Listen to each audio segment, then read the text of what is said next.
चलिए सभी लोग एक नया पेज निकाल लीजिए, ठीक है। उसमें एक नया चैप्टर का नाम लिख लीजिए। उस चैप्टर का नाम है आपके पास में ब्रिक।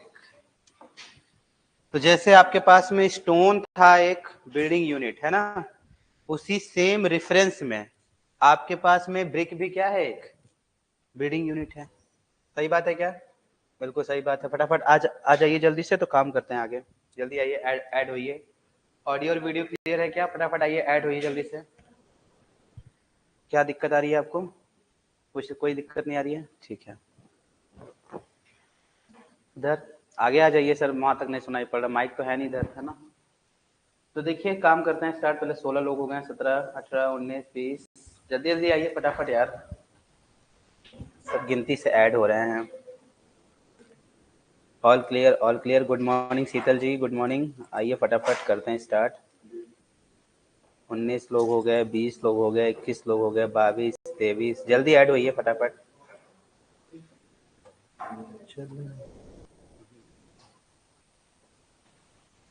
हाँ सलोनी जी, बिल्कुल सही बात है। करते हैं 2 मिनट, इधर आ जाएं।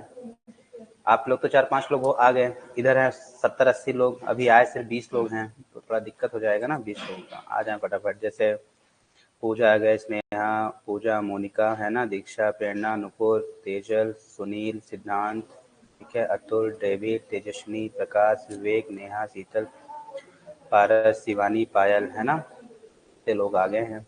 चलिए कोई बात नहीं, स्टार्ट करते हैं। देखिए सुनिए ध्यान से सब लोग, इस तरफ सुनिए जरा सा, 2-3 बात सुन लीजिए। जैसे देखिए पहला, अब ये जो ब्रिक है ये भी स्टोन जैसा ही है। अच्छा बताओ, स्टोन से हम ब्रिक में क्यों आए? पहला बात तो यही, हम स्टोन इतना अच्छा यूज कर रहे थे, उसको हमने ब्रिक में क्यों कन्वर्ट किया?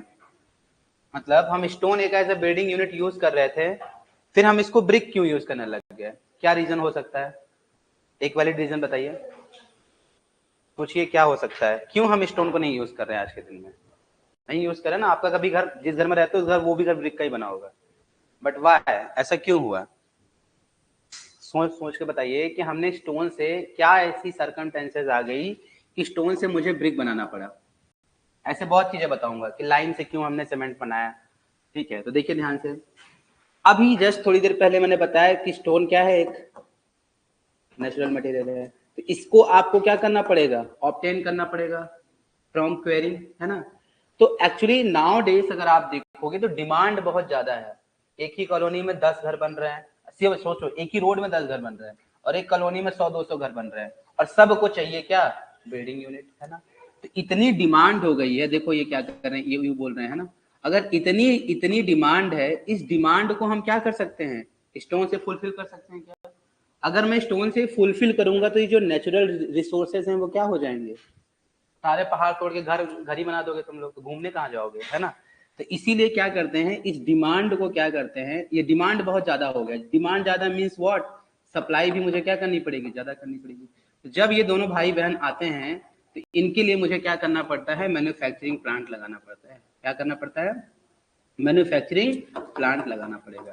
तो अब डिमांड किसकी हो गई? एक बिल्डिंग यूनिट की डिमांड हो गई है ना। बिल्डिंग यूनिट पहले स्टोन था, अब एक बिल्डिंग यूनिट मुझे बनाना है ताकि मैं सबकी डिमांड और उनकी सप्लाई को क्या करूं? पूरा कर सकूं। तो यही मैन्युफैक्चरिंग प्लांट में हमने क्या बना दिया सर? ब्रिक बना दिया। तो मतलब ब्रिक को आप क्या कर रहे हैं? बना रहे हैं, खुद से बना रहे हैं। और किसी भी चीज को बनाने के लिए आपको क्या रिक्वायरमेंट होती है sir? That is the raw material. सही बात है क्या? रॉ मटेरियल जब तक नहीं होगा तब तक मैन्युफैक्चरिंग प्लांट की आप सोच भी नहीं सकते भाई। सही बात है ना। आपको अगर आपको पेन का भी बिजनेस करना है तो आपको ग्लास का रॉ मटेरियल चाहिए, है ना। अगर बॉटल इंडस्ट्री बनानी है तो प्लास्टिक का रॉ मटेरियल चाहिए। ऐसे ही अगर आपको ब्रिक बनाना है तो ब्रिक का भी रॉ मटेरियल आपको रिक्वायरमेंट होगा, ये 100% है। ठीक है, क्लियर क्लियर क्लियर हुआ? बिकॉज ऑफ वेट, हाँ बाकी और इंजीनियरिंग सर्कमटेंसेस भी हैं, बट अभी हम जो बहुत बेसिक लैंग्वेज में बात करता हूँ, मैं इतना हाई फाई बात करने की आदत नहीं है। ठीक है, अगर मैं रॉ मटेरियल की बात करूं यहाँ से, तो ये जो रॉ मटेरियल है यहाँ ब्रिक के रिस्पेक्ट में जो होती है, वो अगर एकदम बेसिक बात करूं तो वो होती है सॉइल या मिट्टी, जिसको आप जानते हैं मिट्टी से ही बनता है। मिट्टी को थोड़ा और टेक्निकल भाषा में अगर पूछा जाए तो इसको बोलते हैं क्ले। क्या बोलते हैं? क्ले। और क्ले को भी और अच्छी भाषा में बात करूं तो कैसा कैसा के? Clay, weathered clay. और यही आपका एमसीक्यू है। पहला क्वेश्चन तो यही तैयार हो गया, है ना। वो पूछेगा कि ब्रिक बनाने के लिए किस टाइप का क्ले यूज करते हैं। पहली बात तो क्ले यूज करते हैं कि नहीं करते? यस, क्ले ही यूज करते हैं। और क्ले में भी कौन सा क्ले यूज करते हैं? Weathered clay. ठीक है, वेदर्ड क्ले मतलब क्या होता है कि जिसमें क्या हो सकता है कि किसी प्रकार की गैस ना हो, सारे तरीके से वो क्या हो, एकदम खाली हो। ठीक है, तो अब अगर आपको मैन्युफैक्चरिंग प्लांट में ब्रिक बनाना है, ब्रिक के लिए रॉ मटेरियल सेलेक्ट करना है, तो ब्रिक बनाने के लिए क्या आपकी जो प्राइमरी रिक्वायरमेंट है, ब्रिक बनाने की जो प्राइमरी रिक्वायरमेंट है वो है मजबूती। यस, यही बोलते हो। अगर कोई ब्रिक टूट रही है तो आप यूज नहीं करोगे, मतलब आपकी रिक्वायरमेंट किसकी है? स्ट्रेंथ की। किसकी रिक्वायरमेंट है डियर? स्ट्रेंथ की। अगर स्ट्रेंथ है तो वो ब्रिक क्या है? अच्छा है, ऐसा आप मानते हो। अगर क्ले में स्ट्रेंथ वाला, अभी अब देखो थोड़ा सा एक बेसिक कॉन्सेप्ट शायद कल बताया था, स्ट्रेंथ देने का काम किसका है? आर्गिलेसियस का है कि कैलकेरियस का है कि सिलिसियस का है? कल बताया था। मीन्स दैट अगर मुझे स्ट्रेंथ चाहिए तो ब्रिक में सबसे ज्यादा क्या होना चाहिए? सिलिका कंटेंट क्या होना चाहिए? सबसे ज्यादा होना चाहिए। ये सही बात है। अगर आपके इस वेदर्ड क्ले में सिलिका है तो बहुत अच्छी बात है, हैप्पी हैप्पी फेस है। अगर सिलिका नहीं है तो क्योंकि ये मैन्युफैक्चरिंग प्लांट है तो आपको सिलिका को क्या करना पड़ेगा? ऐड करना पड़ेगा। और ऐड कर सकते हैं क्योंकि ये कौन सा मटेरियल है? आर्टिफिशियल मटेरियल, नेचुरल मटेरियल नहीं है। स्टोन में आप ये सब नहीं कर सकते कि स्टोन को खोला उसमें सिलिका डाल के बंद कर दिया, ऐसा नहीं होगा। ठीक है, क्योंकि ये क्या है? ब्रिक है, तो ब्रिक को आप ही बना रहे हो, तो इसमें आप जिस चीज की कमी है, सिलिका नहीं है सिलिका डाल दो, एल्यूमिना नहीं है एल्यूमिना डाल दो, आयरन ऑक्साइड नहीं है आयरन ऑक्साइड डाल दो, क्योंकि आप खुद ही बना रहे हो। ठीक है, तो इसीलिए सबसे पहला जो टॉपिक इसमें आप लिखेंगे that is the composition of the brick. Heading बनाइए।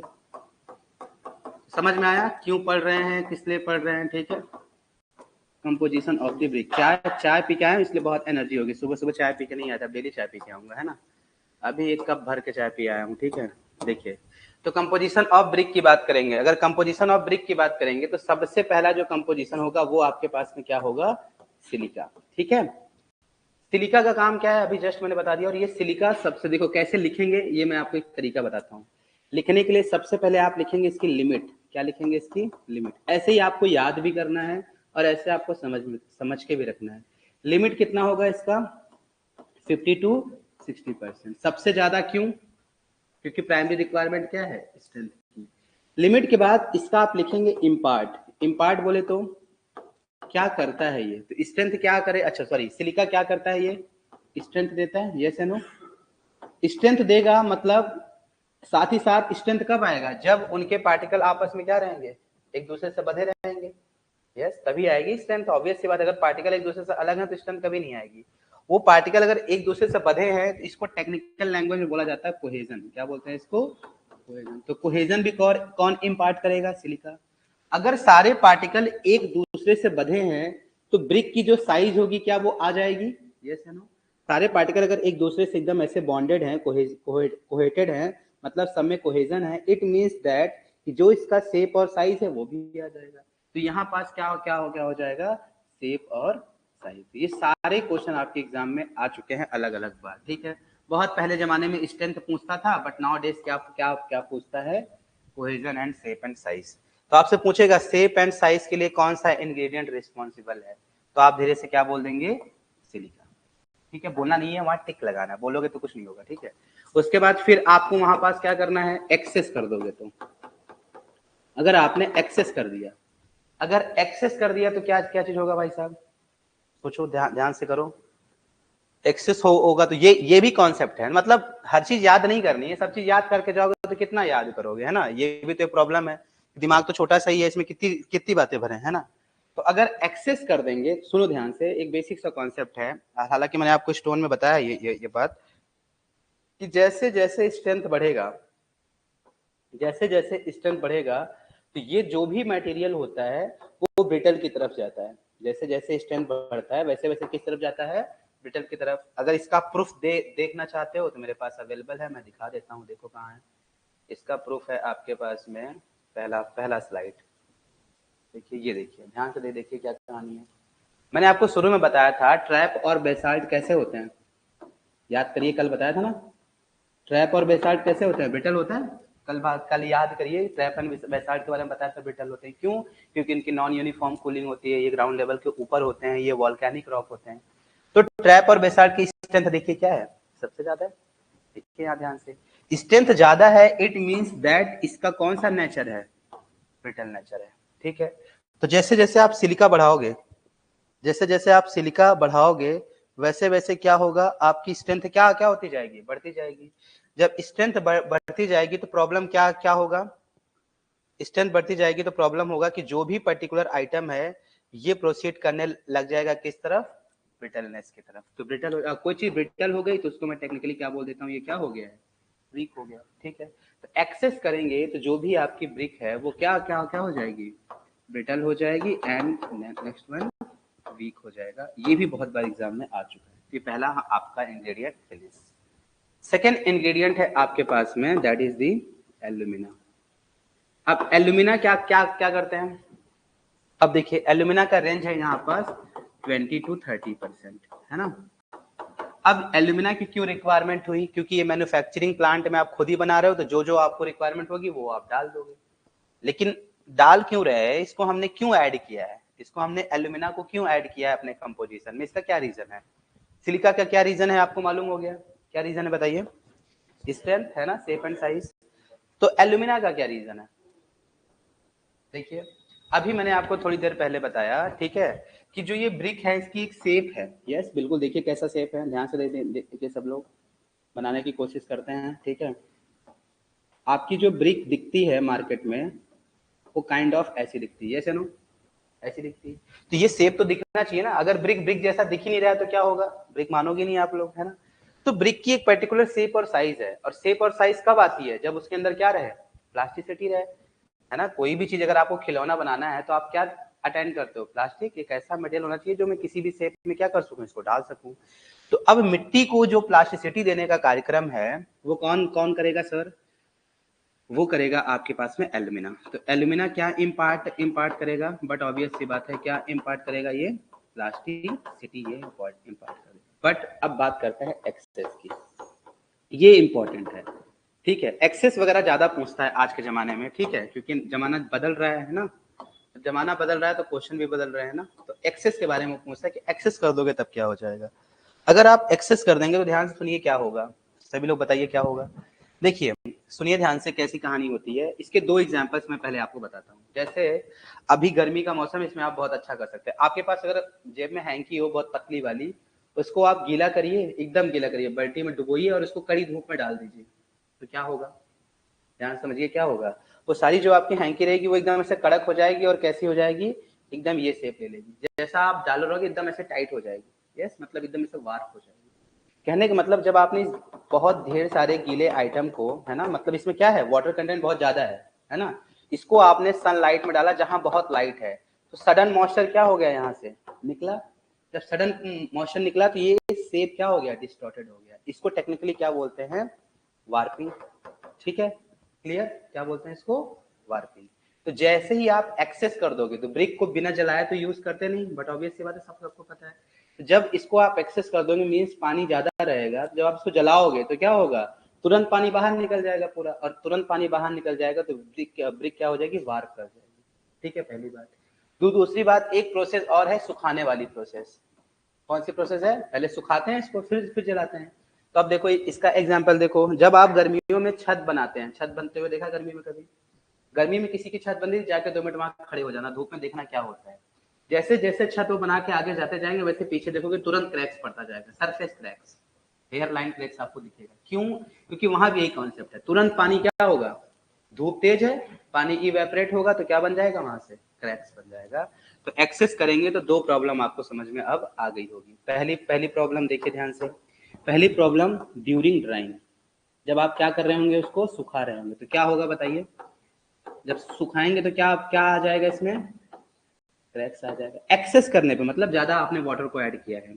लेकिन जब आप बर्निंग करेंगे, जब आप क्या चीज करेंगे, इसकी बर्निंग करेंगे, तब क्या हो जाएगा, वार्प हो जाएगा। वार्प मतलब, इसको नहीं समझ में आता डायग्राम बना देता हूँ, ठीक है। वार्पिंग मतलब होता है कि जो ये ब्रिक है वो ऐसी हो जाएगी, ध्यान से देखिए, इसका शेप और साइज कैसा कैसा हो जाएगा, इस तरीके का हो जाएगा। ठीक है, ये देखिए ये ब्रिक वार्प करेगी, पहले कैसी थी ब्रिक, एकदम सीधी थी, अब कैसी हो गई, टेढ़ी मेढ़ी हो गई, इसी को बोलते हैं वार्पिंग ऑफ दी ब्रिक। ठीक है, चलिए एल्यूमिना भी हो गया। एल्यूमिना के बाद जो नेक्स्ट नंबर है वो है आपके पास में लाइम, है ना। मैं इसको ऐसा कर देता हूं और इसको साइड लगा देते हैं, ठीक है। नेक्स्ट नंबर कौन सा है आपके पास में, वो है आपके पास में लाइम, ठीक है। तो अगर आप लाइम की बात करेंगे डियर, तो जो लाइम है ना वो आप कितना रखते हो इसमें, लाइम जो रखते हैं वो रखते हैं अप टू 10%। कितना रखते हैं इसको हम, 10%। और लाइम क्या करता है, इसको ध्यान से देखिए क्या इम्पार्ट करेगा, कोई बता सकता है लाइम क्या इम्पार्ट करेगा। देखिए ध्यान से सुनिए क्या कहानी है, देखिए क्या क्या कहानी है इसकी। अभी आप किसी चीज को देखो, जैसे मैं अब आपको बता, जब ब्रिक को जलाते हैं ना तो उसमें हम रखते हैं कितना कितना टेम्परेचर, 1200 डिग्री सेंटीग्रेड का टेम्परेचर, ठीक है। इन जनरल अगर किसी भी चीज को आप 1200 डिग्री सेंटीग्रेड पर जला दो तो क्या होगा, राख बन जाएगा। जब अगर आप ब्रिक को 1200 डिग्री सेंटीग्रेड पर जलाते हैं और वो राख नहीं बन रही है, मतलब यूज ही खत्म हो जाएगा ना, एकदम जल के खत्म ही हो जाएगी। अभी आप प्लास्टिक को जलाइए और प्लास्टिक को जलाएंगे, एट द लास्ट क्या बचेगा, राख बचेगी, ऐश बचेगा। 1200 डिग्री सेंटीग्रेड पे जला रहे हो, एकदम जला दिया, फिर भी ये उस फॉर्म में कन्वर्ट नहीं हुआ, क्यों, इसके पीछे रिस्पॉन्सिबल कौन है, लाइम। तो लाइम क्या करता है, इसको हेल्प करना है बर्निंग में, मतलब जिसको जितनी रिक्वायरमेंट है उतना वो क्या करेगा, दे देगा। जैसे देखो मिट्टी में कुछ पदार्थ कैसे होंगे जो कार्बोनियस होंगे, और बट ऑब्वियस सी बात है कुछ पदार्थ ऐसे होंगे जो सल्फोरियस होंगे, है ना, कुछ तो होंगे ये सिलिका लाइम। तो हर एक का क्या जो मेल्टिंग पॉइंट है वो सेम है क्या, अलग अलग है। तो जो जल्दी जलने वाला है वो तो जल्दी जल के राख बन जाएगा, तो ब्रिक के अंदर ऐश बन जाएगी। तो ऐसा नहीं होता, लाइम क्या करता है, इसको यूनिफॉर्म बर्निंग करने का काम करता है। जब ब्रिक जल के बाहर आती है तो वो कैसी दिखती है, एकदम रेड दिखती है। ऐसा नहीं है कि कहीं ज्यादा जल गया कहीं कम जल गया, एकदम कंप्लीट यूनिफॉर्म बर्निंग आती है। तो आपको सोचना चाहिए कि ये कैसे पॉसिबल हुआ होगा, ये पॉसिबल हुआ किसकी वजह से, लाइम की वजह से। इन जनरल आप कोई चीज जलाइए तो क्या यूनिफॉर्म जलती है क्या, अभी आप एक लकड़ी को जला के देख लो, कहीं ज्यादा जल जाएगी कहीं क्या हो जाएगा, कम जल जाएगा। ऐसे जब आप ब्रिक को जलाते हैं तो इसमें भी ऐसा होना चाहिए था, बट इसमें ऐसा नहीं होता है बिकॉज ऑफ दी लाइम। तो ये क्या करता है, इसको हेल्प इन बर्निंग, कहाँ करेगा, हेल्प इन बर्निंग। बर्निंग में क्या करता है, इसको हेल्प करता है। जब बर्निंग में हेल्प करता है तो इसको बोलते हैं एक्ट लाइक एज फ्लक्स, है ना, एक्ट एज फ्लक्स। फ्लक्स मतलब सबको इग्नाइट करता है कि अब तुम जलो, अब तुम स्टार्ट हो, अब तुम स्टार्ट हो, ये इसका काम। लेकिन अगर आप इसका एक्सेस कर देंगे तब क्या होगा, बताइए कोई बता सकता है। एक्सेस कर देंगे तो क्या हो जाएगा, ज्यादा जल जाएगी, ज्यादा जल जाएगी तो ब्रिक क्या हो जाएगा, मेल्ट हो जाएगी, ब्रिक क्या हो जाएगा, मेल्ट हो जाएगा, ठीक है। चलिए देखिए नेक्स्ट नंबर बात करते हैं। नेक्स्ट नंबर अगर आप बात करेंगे तो लाइम हो गया। लाइम के बाद फिर जो आता है आपके पास में वो है आपके पास में आयरन ऑक्साइड। क्या है भाई साहब, आयरन ऑक्साइड। आयरन ऑक्साइड जो है आप 1 2 3 4 करके लिखिएगा, मैं भूल गया लिखना, अब आप मैं नहीं लिख रहा बार बार। आयरन ऑक्साइड का जो लिमिट है वो कितना है, 5 to 6%। और ये आयरन ऑक्साइड क्या करेगा, आयरन है मींस दैट इसमें स्ट्रेंथ तो होगी होगी, बट ऑब्वियस सी बात है ना। तो ये क्या करता है, सबसे पहले तो कलर देता है, और कौन सा कलर देता है, ये रेड कलर देता है। क्या क्या करता है, ये रेड कलर देता है। रेड कलर के साथ साथ क्या देगा, ये स्ट्रेंथ भी देगा, और क्या देगा, ये हार्डनेस भी देगा, ठीक है। अब आप लिख लेना कि ये इम्पार्ट में, अब मैं बार बार सिमेट्री मैंने आपको सिखा दी है, ये लिखने का काम आपका है, ठीक है। ये इम्पार्ट हो गया। अगर एक्सेस कर देंगे तो क्या होगा, ज्यादा आपने आयरन ऑक्साइड डाल दिया तो आपकी जो ब्रिक है वो ब्लू कलर की हो जाएगी। ब्रिक किस कलर की हो जाएगी, ब्लू कलर की यहां से हो जाएगी, ठीक है। ओके, ब्रिक किस कलर की हो जाएगी, ब्लू कलर की हो जाएगी। उसके बाद देखिए नेक्स्ट नंबर, नेक्स्ट नंबर ध्यान से समझेंगे, ठीक है। नेक्स्ट नंबर है आपके आपके पास में, मैं ही नंबर डाल देता हूँ, ठीक है। दिस इज द 1 है ना, दिस इज द 2 है ना, ये क्या है 3, ये है आपके पास में 4। अब हम बात कर रहे हैं 5 नंबर के बारे में ताकि आपको दिखे, है ना। जो 5th नंबर है उसको आप बोलते हैं मैग्नीज ऑक्साइड, MgO, है ना। और इसका जो लिमिट है ये हम रखते हैं लेस देन 1%। ऐसा क्यों, आयरन ऑक्साइड को मैंने 5 to 6% रखा, इसके पीछे का रीजन है, क्या रीजन है बता सकते हैं, क्योंकि ये रेड कलर देता है, क्योंकि ये स्ट्रेंथ देता है, क्योंकि ये हार्डनेस देता है, ठीक है। और ज्यादा कर दोगे तो बहुत कुछ लॉस नहीं होगा, ब्रिक जो होगी वो ब्लू कलर की हो जाएगी। बट देखेंगे मैग्नीज ऑक्साइड को मैंने 1% से कम रखा है, ऐसा क्यों, इसके पीछे का रीजन आपको समझना है। इसके पीछे का रीजन ये है, सबसे पहले तो ये क्या इम्पार्ट करता है, तो ये जो है ना ये येलो कलर देता है। क्या करता है, ये येलो है इसलिए येलो कलर की पेन से लिख दिया। क्या है ये, येलो कलर देखो, कहीं ना कहीं ये आपको हार्डनेस और स्ट्रेंथ भी इम्पार्ट करता है, हार्डनेस एंड स्ट्रेंथ भी इम्पार्ट करता है। बट ये सब तो ठीक है, एक्सेस कर दोगे इसका, अगर मान लो गलती से अगर ये ज्यादा हो गया, गलती से अगर ये ज्यादा हो गया, एक्सेस हो गया, तो ये क्या करता है मालूम है, ये ब्रिक को डिके कर देता है। डिके मतलब क्या क्या होता है एनीवन, ब्रिक को क्या कर देता है, डिके मतलब सड़ा देता है, ब्रिक सड़ जाएगी मतलब खराब हो जाएगा, इसलिए इसको हमने 1% क्या किया है, कम किया है। ठीक है, कुछ और मटेरियल हैं जिनको मैं इस पेन से लिख देता हूँ। 6 नंबर, इसको बोलते हैं एल्कलीज, इसको स्टार मार्क लिख के करना। ठीक है, ये जो एल्कलीज है आपके पास में, ये होता है लेस देन 10%। ठीक है, और 7th नंबर लिखना CO2 एंड SO2, इसको आप लिख लेना स्मॉल परसेंटेज। ठीक है, बनाइए इसको जल्दी से पूरा। दिख रहा है सब कुछ, कुछ जूम इन जूम आउट करने की जरूरत है? बताइए क्या कहानी है आप लोग की, इसको जरा सा जब सब एकदम सिस्टमेटिक लगा देता हूँ। दिख रहा है सबको प्रॉपर?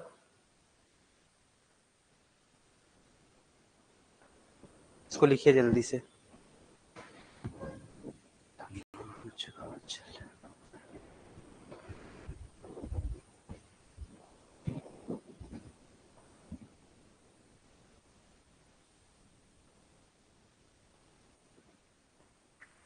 जल्दी से लिखिए, फटाफट जमाइए, एक ही पेज में आप भी लिख लीजिए, ज्यादा अच्छा रहेगा, लेकिन लिखने का तरीका आप बहुत सिस्टमैटिक लिखेंगे। ठीक है, limit impart access, limit impart access, ताकि आपको पता रहे कि क्या चीज लिख रहे हैं। ठीक है,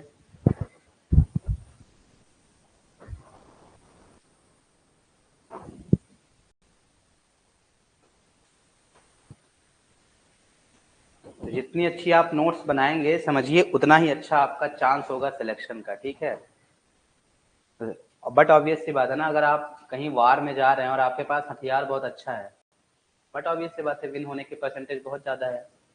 तैयारी कर रहे हैं, नोट्स ही अच्छी नहीं है, तो कैसे काम करिएगा फिर? ठीक है, चलिए, हो गया क्या सबका?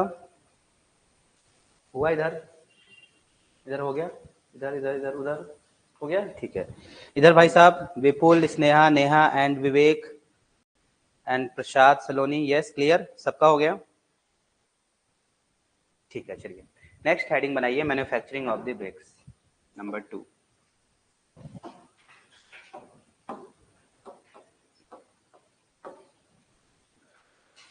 Manufacturing of bricks. मैन्युफैक्चरिंग के बाद हम क्लासिफिकेशन पढ़ेंगे, क्लासिफिकेशन के बाद टेस्ट पढ़ेंगे, टेस्ट के बाद डिफेक्ट पढ़ेंगे और ये खत्म हो जाएगा। ठीक है, तो ब्रिक्स भी आज ही खत्म करने की हम कोशिश में लगे हुए हैं, इसलिए इतना तेज पढ़ा रहे हैं। तो मैन्युफैक्चरिंग ऑफ ब्रिक की 4 चीजें हैं। पहला आप क्या करेंगे, preparation of clay. A number क्या होगा आपके पास में, प्रिपरेशन ऑफ क्ले। और जो बी नंबर है आपके पास में, जैसे क्ले तैयार हो गई तो अब आप क्या करेंगे, moulding of the bricks. Moulding हो गया तो अब आप इसको क्या करेंगे, सुखाएंगे, तो ड्राइंग ऑफ द ब्रिक्स। और जब ड्राइंग हो गया तो फिर अब आप क्या करेंगे, इसकी बर्निंग करेंगे, तो बर्निंग ऑफ द ब्रिक्स। तो 4 तरीके की मैन्युफैक्चरिंग ऑपरेशन है। ठीक है, कौन कौन सा है? पहला preparation of clay, second one क्या है आपके लिए, moulding of the bricks, third one क्या है, drying of the bricks, and fourth one क्या है आपके पास में, बर्निंग ऑफ द ब्रिक्स। इसको जमाइए और ऐसा लिख लीजिए और पहली हेडिंग बाहर निकाल लीजिए। फर्स्ट हेडिंग बाहर निकाल लीजिए, means what, preparation of clay. ठीक है, थोड़ी सी व्यवस्थित नोट्स बनाइए सब लोग। ठीक है, प्रिपरेशन ऑफ क्ले को क्या करिए आप, आउट ऑफ 4 में से इसको बाहर मेन हेडिंग बना लीजिए। ठीक है, अब आपको प्रिपरेशन ऑफ क्ले करना है, मतलब मिट्टी को तैयार करना है, किसके लिए, ब्रिक्स के लिए। इसी को बोलते हैं प्रिपरेशन ऑफ क्ले। ठीक है, समझ में आ रही है मेरी बात, मैं क्या समझा रहा हूँ? चलिए तो देखिए, स्टार्ट करते हैं। अगर हम प्रिपरेशन ऑफ क्ले के बारे में बताते हैं तो आप कैसे इसको करेंगे, सुनिए ध्यान से। सबसे पहले क्या होता है, अगर आपकी जो लैंड है वो डिसाइडेड हो गई है, सबसे पहला काम क्या है, सबसे पहले काम तो यही है कि मैं ये पता करूं कि मुझे कहाँ काम करना है। सबसे पहले क्या चीज करना है, कहाँ काम करना है, ये मुझे पता करना है। तो मैं ढूंढूंगा कि जो हमारा कंपोजिशन है, कौन कौन सा कंपोजिशन, सिलिका, एल्यूमिना, लाइम, ये किसी एक जगह मिल रहा हो, है ना। तो हर जगह तो पॉसिबल नहीं है ये, है ना। कोई ऐसी जैसे ब्लैक कॉटन सॉइल में कभी भी ब्रिक नहीं बनेगी। पूछिए क्यों? क्योंकि इसमें सल्फर कंटेंट, एल्कली कंटेंट बहुत ज्यादा है, उससे ब्रिक बना दोगे तो हमेशा ही परेशान रहोगे। ठीक है, तो वो हम ड्रॉप कर देंगे। सैंडी सॉइल से भी बहुत ज्यादा नहीं बना सकते क्योंकि उसमें कोहेजन नहीं होता है ना। सैंड क्या होती है, अलग अलग होती है। तो मुझे एक ऐसा मतलब सॉइल ढूंढना है जिसमें कोहेजन हो, जिसमें स्ट्रेंथ वाली प्रॉपर्टी हो। तो पता लगा क्ले में सबसे ज्यादा क्या होता है, कोहेजन होता है। तो क्ले वाली हमने सॉइल को सेलेक्ट कर लेना है। तो उस वाली सॉइल को हमने सेलेक्ट कर लिया। अब हम बात करते हैं कि कैसे इसको काम करेंगे। तो जो ग्राउंड लेवल है डियर, जो ग्राउंड लेवल है ना, जो ग्राउंड लेवल है, अगर यहीं की मिट्टी आप ले लेंगे तो दिक्कत हो जाएगी। पूछिए क्यों? क्योंकि इस पे क्या है, पेड़ पौधे लगे हैं ना, घास फूस है, प्लास्टिक्स है, कपड़े हैं। तो आप सबसे पहले पहला स्टेप क्या करिए, अनसॉइलिंग कर दीजिए। क्या करिए इसकी, अनसॉइलिंग। अनसॉइलिंग मीन्स व्हाट, कि ऊपर की मिट्टी को आप निकाल के क्या करिए, बाहर कर दीजिए। और ये जो अनसॉइलिंग है ये कितने की होती है, 20 सेंटीमीटर की। तो पहला स्टेप क्या होगा, unsoiling. This is the step number 1। इसके बाद अनसॉइलिंग के जस्ट बाद आप क्या करेंगे, डिगिंग प्रोसेस करेंगे। मतलब अब आप एक्सकेवेशन का काम करेंगे क्योंकि आपको मिट्टी चाहिए। ये जो पूरा सिस्टम है इसको आप क्या करेंगे, यहाँ से टिक करना स्टार्ट करेंगे, इसको आप खोदना स्टार्ट करेंगे। तो that is the excavation. Excavation, या इसको आप टेक्निकली क्या बोल सकते हैं, डिगिंग बोल सकते हैं। ठीक है, ये दूसरी स्टेप हो गई, मतलब सेकंड स्टेप।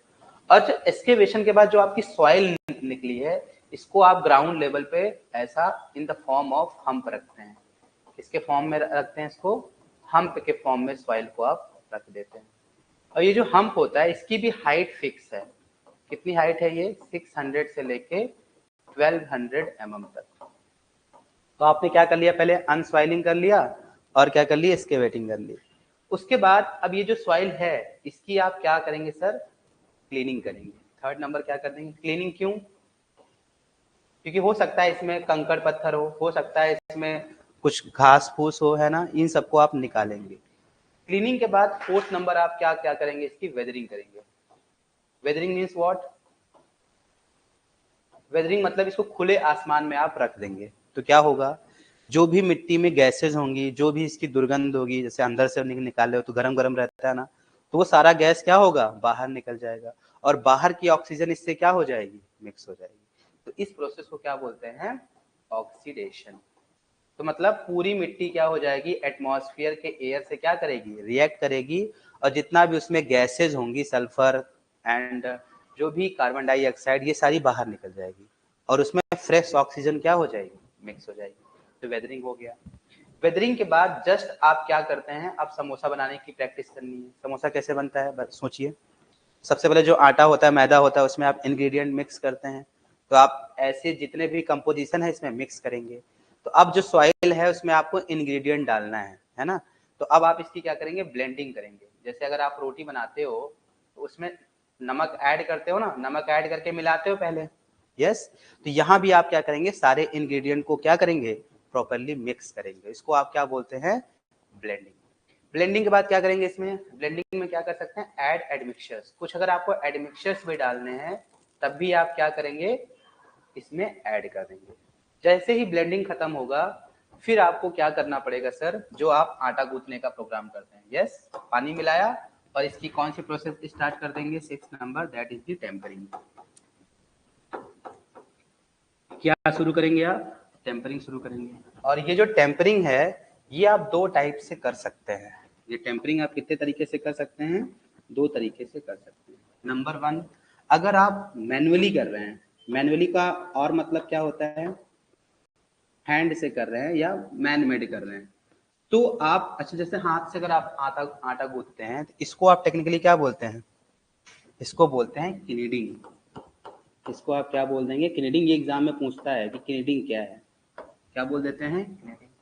लेकिन सॉइल बहुत हैवी होती है। मैन मेड मतलब आप क्या करिए, 2-3 बैल बांध दीजिए और उसके ऊपर घुमा दीजिए तो पूरा क्या हो जाएगा, वो मिक्स हो जाएगा। वही काम करना है जो आप आटा के साथ कर रहे हैं समोसा बनाने के लिए, वही काम यहाँ भी करना है। अगर मैन मेड नहीं कर पा रहे हैं तो आप कैसे करेंगे सर, मैकेनिकली करेंगे, है ना। मैकेनिकली करने के लिए आपको क्या करना पड़ेगा, एक मील बनानी पड़ेगी। देखिए कैसा है, मैं इधर बना देता हूँ, ठीक है, यहाँ जगह नहीं है। तो आप लिखेंगे यही ऐसा, ठीक है, मैं इसको बना इधर रहा हूँ, ठीक है। ऐसा काम करेंगे, मैकेनिकली करेंगे, ठीक है। आप वहीं बना लेंगे, नीचे ही बना लेंगे कि यहाँ जगह नहीं थी। मैकेनिकली क्या होता है, एक आपके पास में ऐसा मील रहेगा, ठीक है, ध्यान समझिए, बहुत ईजी है, समझ में आ जाएगा, ठीक है। इसके सेंटर में एक ऐसा आजकल आती है ना आटा गूंथने वाली मशीन, वही समझो ये है ना। तो ये क्या है, इसमें ऐसा क्या रहेगा, ऐसे शाफ्ट लगा रहेगा, उसमें सी ब्लेड लगी रहेगी, और ये शाफ्ट क्या होगी, मोटर से रोटेट करेगी। और यहाँ आप क्या फिल कर दीजिए, यहाँ आप अपने सॉइल को क्या कर दीजिए, फिल कर दीजिए। तो शाफ्ट रोटेट करेगा तो सॉइल भी क्या हो जाएगी, रोटेट हो जाएगी। इससे कौन सी एक्शन हो जाएगी, टेम्परिंग हो जाएगा। तो यहाँ पूछता ये है कि ये जो टेम्परिंग कर रहे हो इसको क्या बोलते हैं, इसको बोलते हैं पग मिल। क्या बोलते हैं इसको आप, पग मिल। और इस प्रोसेस को बोला जाता है पगिंग। क्या बोलते हैं, पगिंग। दो चीज एग्जाम में बहुत बार पूछता है, ठीक है, एक पगिंग पूछता है और एक क्रीडिंग पूछता है, ठीक है। तो इसको आप अच्छे से पूरा लिख लीजिए फट से, फिर आगे प्रोसीड करता हूँ। देखिए स्पीड से, जैसा बनाया है वैसा ही बना लीजिए, ठीक है। थोड़ा सा गेट खोलो, यहाँ बहुत धुआं हो गया है ना, तो गेट ओपन कर दीजिए। तो अगरबत्ती लगी है ना,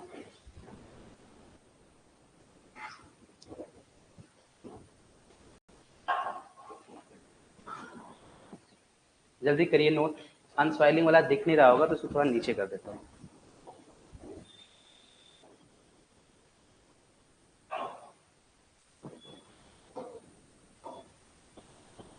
नोट करिए स्पीड से।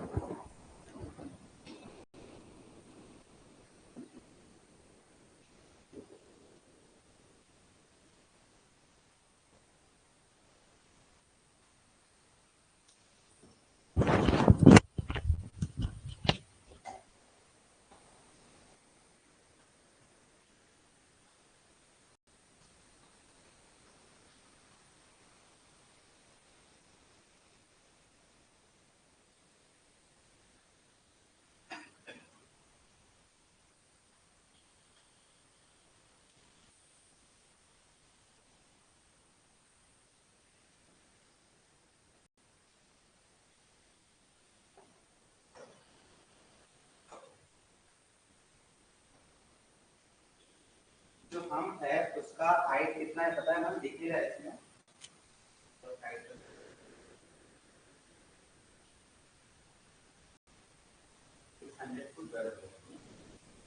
हाँ बिल्कुल बिल्कुल।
हो गया, डन हो गया, क्लियर हो गया सब तक।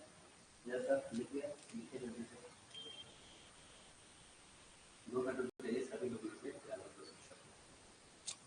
सेकंड नंबर हेडिंग बना दीजिए, moulding of the bricks.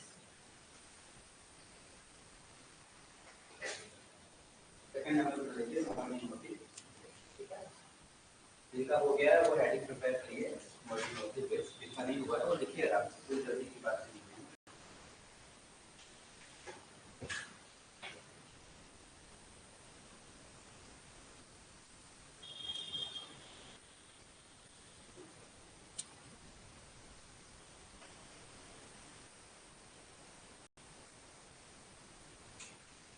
Next number बनाइए मॉडलिंग ऑफ द ब्रिक्स, ठीक है। देखिए क्या था इसमें,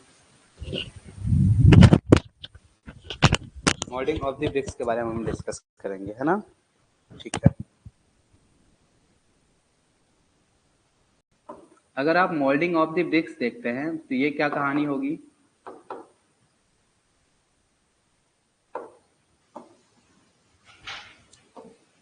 समझिए, ये आप दो तरीके से कर सकते हैं। ये कैसे कर सकते हैं? दो तरीके से। एक कैसे कर सकते हैं? मैन्युअली,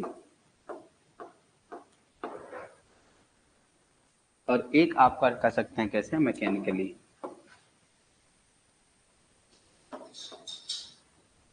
ठीक है। अब ये जो मैन्युअली है, ये दो तरीके से कर सकते हैं। कैसा कैसा? एक ग्राउंड मोल्डिंग कर सकते हैं, और एक आप क्या क्या कर सकते हैं? टेबल मोल्डिंग कर सकते हैं।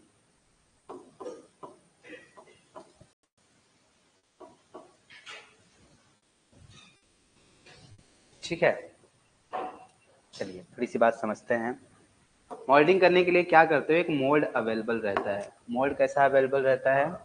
Like this. ये सबने देखा होगा, है ना? एक ऐसा क्या रहता है आपके पास में? मोल्ड अवेलेबल रहता है। ठीक है, इस मोल्डिंग से आप क्या कर सकते हैं? इसको आप परफॉर्म कर सकते हैं। ठीक है, अब ध्यान से सुनिए क्या कहानी होगी, कैसे होगा, क्या होगा। पहली बात तो ये बताइए, ये मैन्युअली से हम मैकेनिकली क्यों गए? इसका रीजन आपको पता होना चाहिए। क्यों गए बताइए? वही वही सेम बात।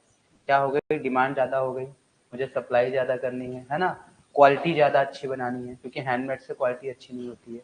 तो मतलब मैन्युअली में क्या है? ये किसके लिए है? ये स्मॉल प्रोडक्शन के लिए है। ठीक है, ओके। और ये आपके लिए किसके लिए है? ये लार्ज प्रोडक्शन के लिए है। ध्यान से समझेंगे आगे अब। ठीक है, सुनिए अब ये बताइए कि ये ग्राउंड मोल्डिंग से टेबल मोल्डिंग क्यों क्यों गए? इसके पीछे का रीजन है। देखिए वो रीजन मैं आपको समझाता हूँ। अगर आप ग्राउंड मोल्डिंग पे हैं, ग्राउंड मोल्डिंग मतलब सारी ब्रिक्स कहाँ बना रहे हैं? ग्राउंड पे ही बना रहे हैं। और ग्राउंड का सरफेस कैसा होता है? अनडुलेटेड होता है। यस, जमीन कैसी होती है? एकदम प्लेन थोड़ी ना होती है, इसमें बहुत सारे अंडुलेशंस होते हैं। जब इस पे आप ब्रिक्स बना देंगे, ठीक है, अगर आपने इस पे ब्रिक्स बना दिया ऐसे, ठीक है, आपने इस पे ऐसे ब्रिक्स बना दिए, तो क्या होगा? ये ब्रिक्स की सरफेस भी क्या हो जाएगी? अनडुलेटेड हो जाएगी। तो आपकी जो ब्रिक्स बनेगी वो कैसी बनी रहेगी? वो ऐसी ब्रिक्स बनी रहेगी। क्या ये ब्रिक्स सही है क्या? इसका प्लेन तो कैसा होना चाहिए? एकदम परफेक्ट फ्लैट होना चाहिए। इसीलिए ग्राउंड मोल्डिंग से हम किस पे शिफ्ट हुए? Table moulding. इसमें क्या रहता है डियर, कि एक क्या रहती है? ऐसा टेबल अरेंजमेंट रहता है। ठीक है, मतलब एक ऐसा टेबल रहता है, जो भी पर्सन है, अब वो किस पे काम करेगा? इस टेबल पे काम करेगा। तो अब जो यहाँ ब्रिक बनेगी वो कैसी बनेगी? एकदम प्लेन बनेगी। उसकी क्वालिटी क्या हो जाएगी? इससे अच्छी हो जाएगी। करेक्ट बात है। तो इसीलिए ग्राउंड मोल्डिंग से कहाँ गए हम? Table moulding. पूछता है कि कौन सी मतलब मोल्डिंग सबसे अच्छी है? तो सबसे अच्छी है भाई साहब वो टेबल मोल्डिंग आपके लिए अच्छी है मैन्युअली में। मैकेनिकली में क्या होता है डियर? इसमें कुछ नहीं करते हैं हम। इसमें हम क्या करते हैं? इसमें हम मशीन यूज कर लेते हैं। देखिए कैसा होता है, इसमें एक ऐसा कन्वेयर बेल्ट होता है। ठीक है, इस कन्वेयर बेल्ट में आपके पास में इस अरेंजमेंट की मशीन लगी होती है। ठीक है, अब इस कन्वेयर बेल्ट में ऐसे नंबर्स ऑफ वायर का सिस्टम होता है। क्या देखो, मैं हालांकि बनाने की कोशिश कर रहा हूँ, बन जाए तो अच्छा है। ठीक है, ऐसे नंबर ऑफ वायर का क्या क्या क्या होता है? इसमें कनेक्शन होता है, और इसमें आप क्या भर देते हो? अपनी सॉइल। ठीक है, तो जैसे ही सॉइल यहाँ पास आएगा, तो ये जो मैकेनिकल सिस्टम है ये नीचे आएगा, और पूरा क्या करेगा? नंबर्स ऑफ ब्रिक को क्या कर देगा? यहाँ से कट कर देगा। तो एक बार में बहुत अच्छी ब्रिक्स यहाँ से अच्छी अच्छी मिल जाएगी। तो जो ये मैकेनिकली है, इसको आप तीन तरीके से कर सकते हैं। ठीक है, कैसे कर सकते हैं? एक स्टिफ क्ले से कर सकते हैं, ठीक है, और एक आप प्लास्टिक क्ले से कर सकते हैं। मतलब दो तरीके से इसको आप परफॉर्म कर सकते हैं। ठीक है, तो बस लिख लीजिए, इसको बना लीजिए, इतना ही, और एक नोट बना के लिख लेंगे, खत्म हो जाएगा।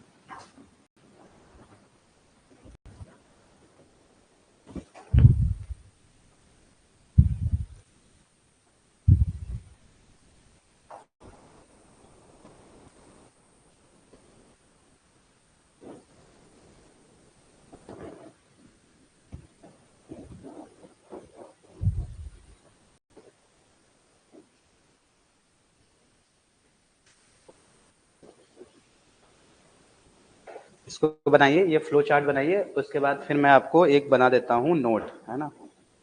नोट, हाँ ऑन कर दो इसको थोड़ी देर के लिए, 15-15 मिनट में ऑन करेंगे, 15-15 मिनट में बंद करेंगे। हाँ पहली वाली, यस।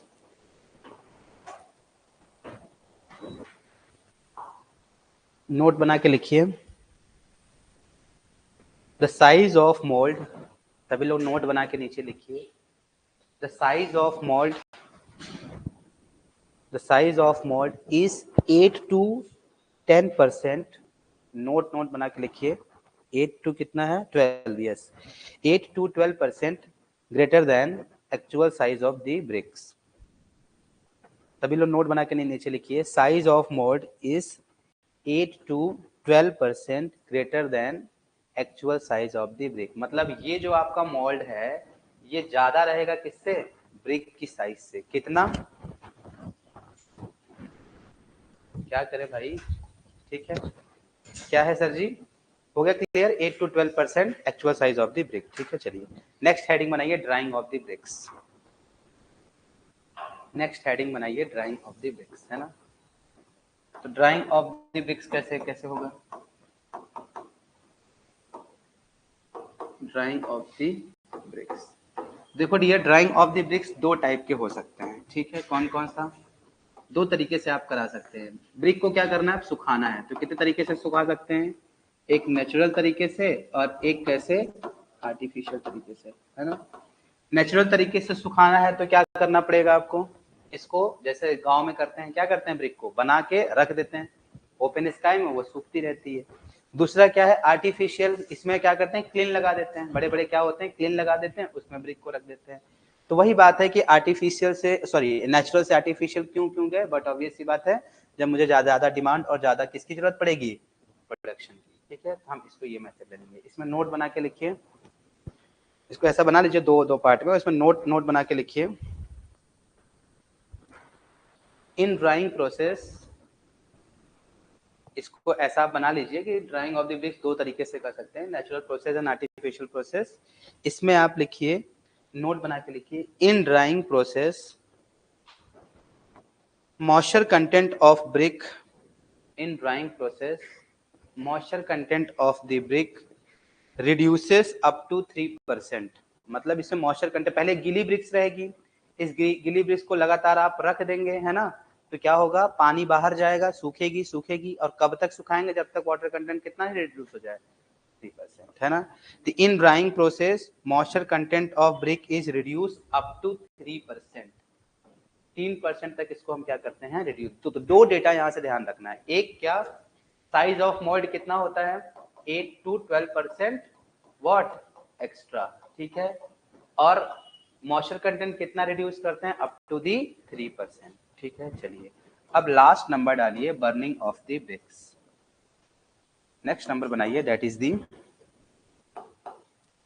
अब ये थोड़ा इंपॉर्टेंट है ना, बर्निंग ऑफ ब्रिक्स। अब बर्निंग ऑफ ब्रिक्स में हम क्या करते हैं कि अब हम इसको बर्न करना है। क्या कर दिया, सबसे पहले क्ले तैयार कर लिया, फिर इसको मोल्डिंग कर दी, उसके बाद क्या कर दिया, उसको मैंने सुखा भी दिया, है ना। सुखाने के बाद अब हम क्या करेंगे, इसकी बर्निंग करेंगे, है ना। तो बर्निंग करना है मीन्स इसको जलाने की प्रोसेस करना है। तो ऐसा तो नहीं है कि एक साथ गए डाल दिया जल गई, है ना, ये नहीं होता है, ठीक है, इसकी एक प्रोसेस है ना। अगर आप स्टेज ऑफ बर्निंग देखते हो, ठीक है, स्टेजेस ऑफ बर्निंग अगर आप देखोगे, ध्यान से समझेंगे इसको, थोड़ी सी अच्छी बात है ये। स्टेजेस ऑफ बर्निंग देखोगे डियर, तो ये कितने तरीके से है, ये 3 तरीके से आप बर्न करा सकते हो। देखो कैसे 3 तरीके से बर्न होती है। अंदर की बात, पहली क्या होगी, पहले होगा डिहाइड्रेशन होगा, पहले क्या होगा, डिहाइड्रेशन। क्यों, क्योंकि सूखने के बाद कितना मॉइस्चर कंटेंट बचा हुआ है, 3% बचा हुआ है, पहले वो निकलेगा। वो किससे निकलेगा, डिहाइड्रेशन। डिहाइड्रेशन के बाद अब उसमें कुछ ऐसे कंपोनेंट होंगे जो जलेंगे, जैसे सल्फर एंड कार्बन कंटेंट, है ना। तो अब जो प्रोसेस होगी उसको आप क्या बोल देंगे, ऑक्सीडेशन।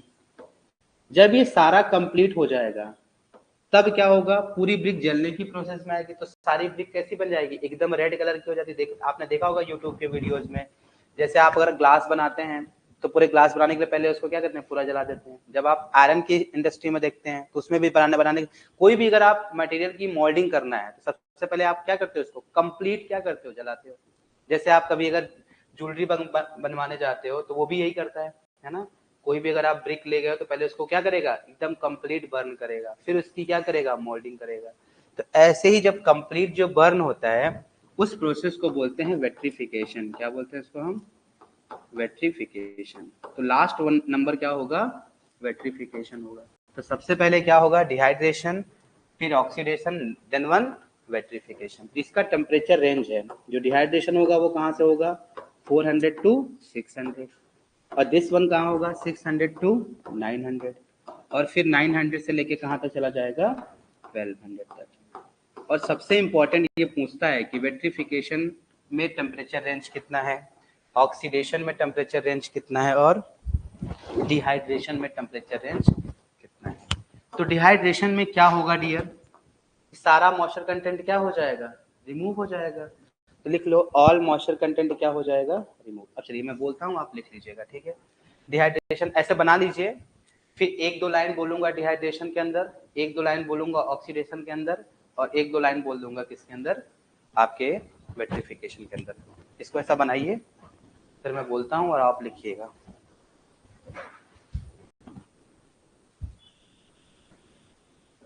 चलिए बना लिया सबने, लिखिए डिहाइड्रेशन के अंदर लिखिए, टेम्परेचर रेंज भी उसी के नीचे लिख लीजिएगा, ठीक है। इसमें लिखिए all moisture content of brick removed, उसी के नीचे लिखिए all moisture content of brick removed,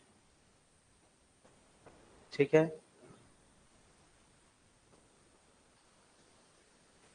अब सेकेंड लाइन लिखिए उसी के नीचे, किसके नीचे लिखेंगे, डिहाइड्रेशन के नीचे लिख रहे हैं, ठीक है।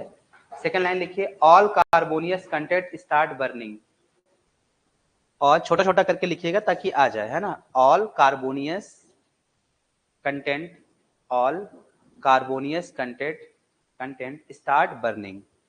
तो सारे जो कार्बन वाले कंटेंट रहेंगे वो बर्न होना स्टार्ट हो जाएंगे, किसमें, डिहाइड्रेशन में। अब लिखिए ऑक्सीडेशन में, उसी के बाद सेकंड कॉलम में लिखिए, छोटा छोटा करके लिखेंगे तो आ जाएगा, ठीक है। ऑक्सीडेशन में लिखिए ऑल कार्बन कंटेंट एलिमिनेटेड, सारे कार्बन कंटेंट क्या हो जाएंगे, यहां से एलिमिनेट हो जाएंगे, बर्न होके खत्म हो जाएंगे, ठीक है।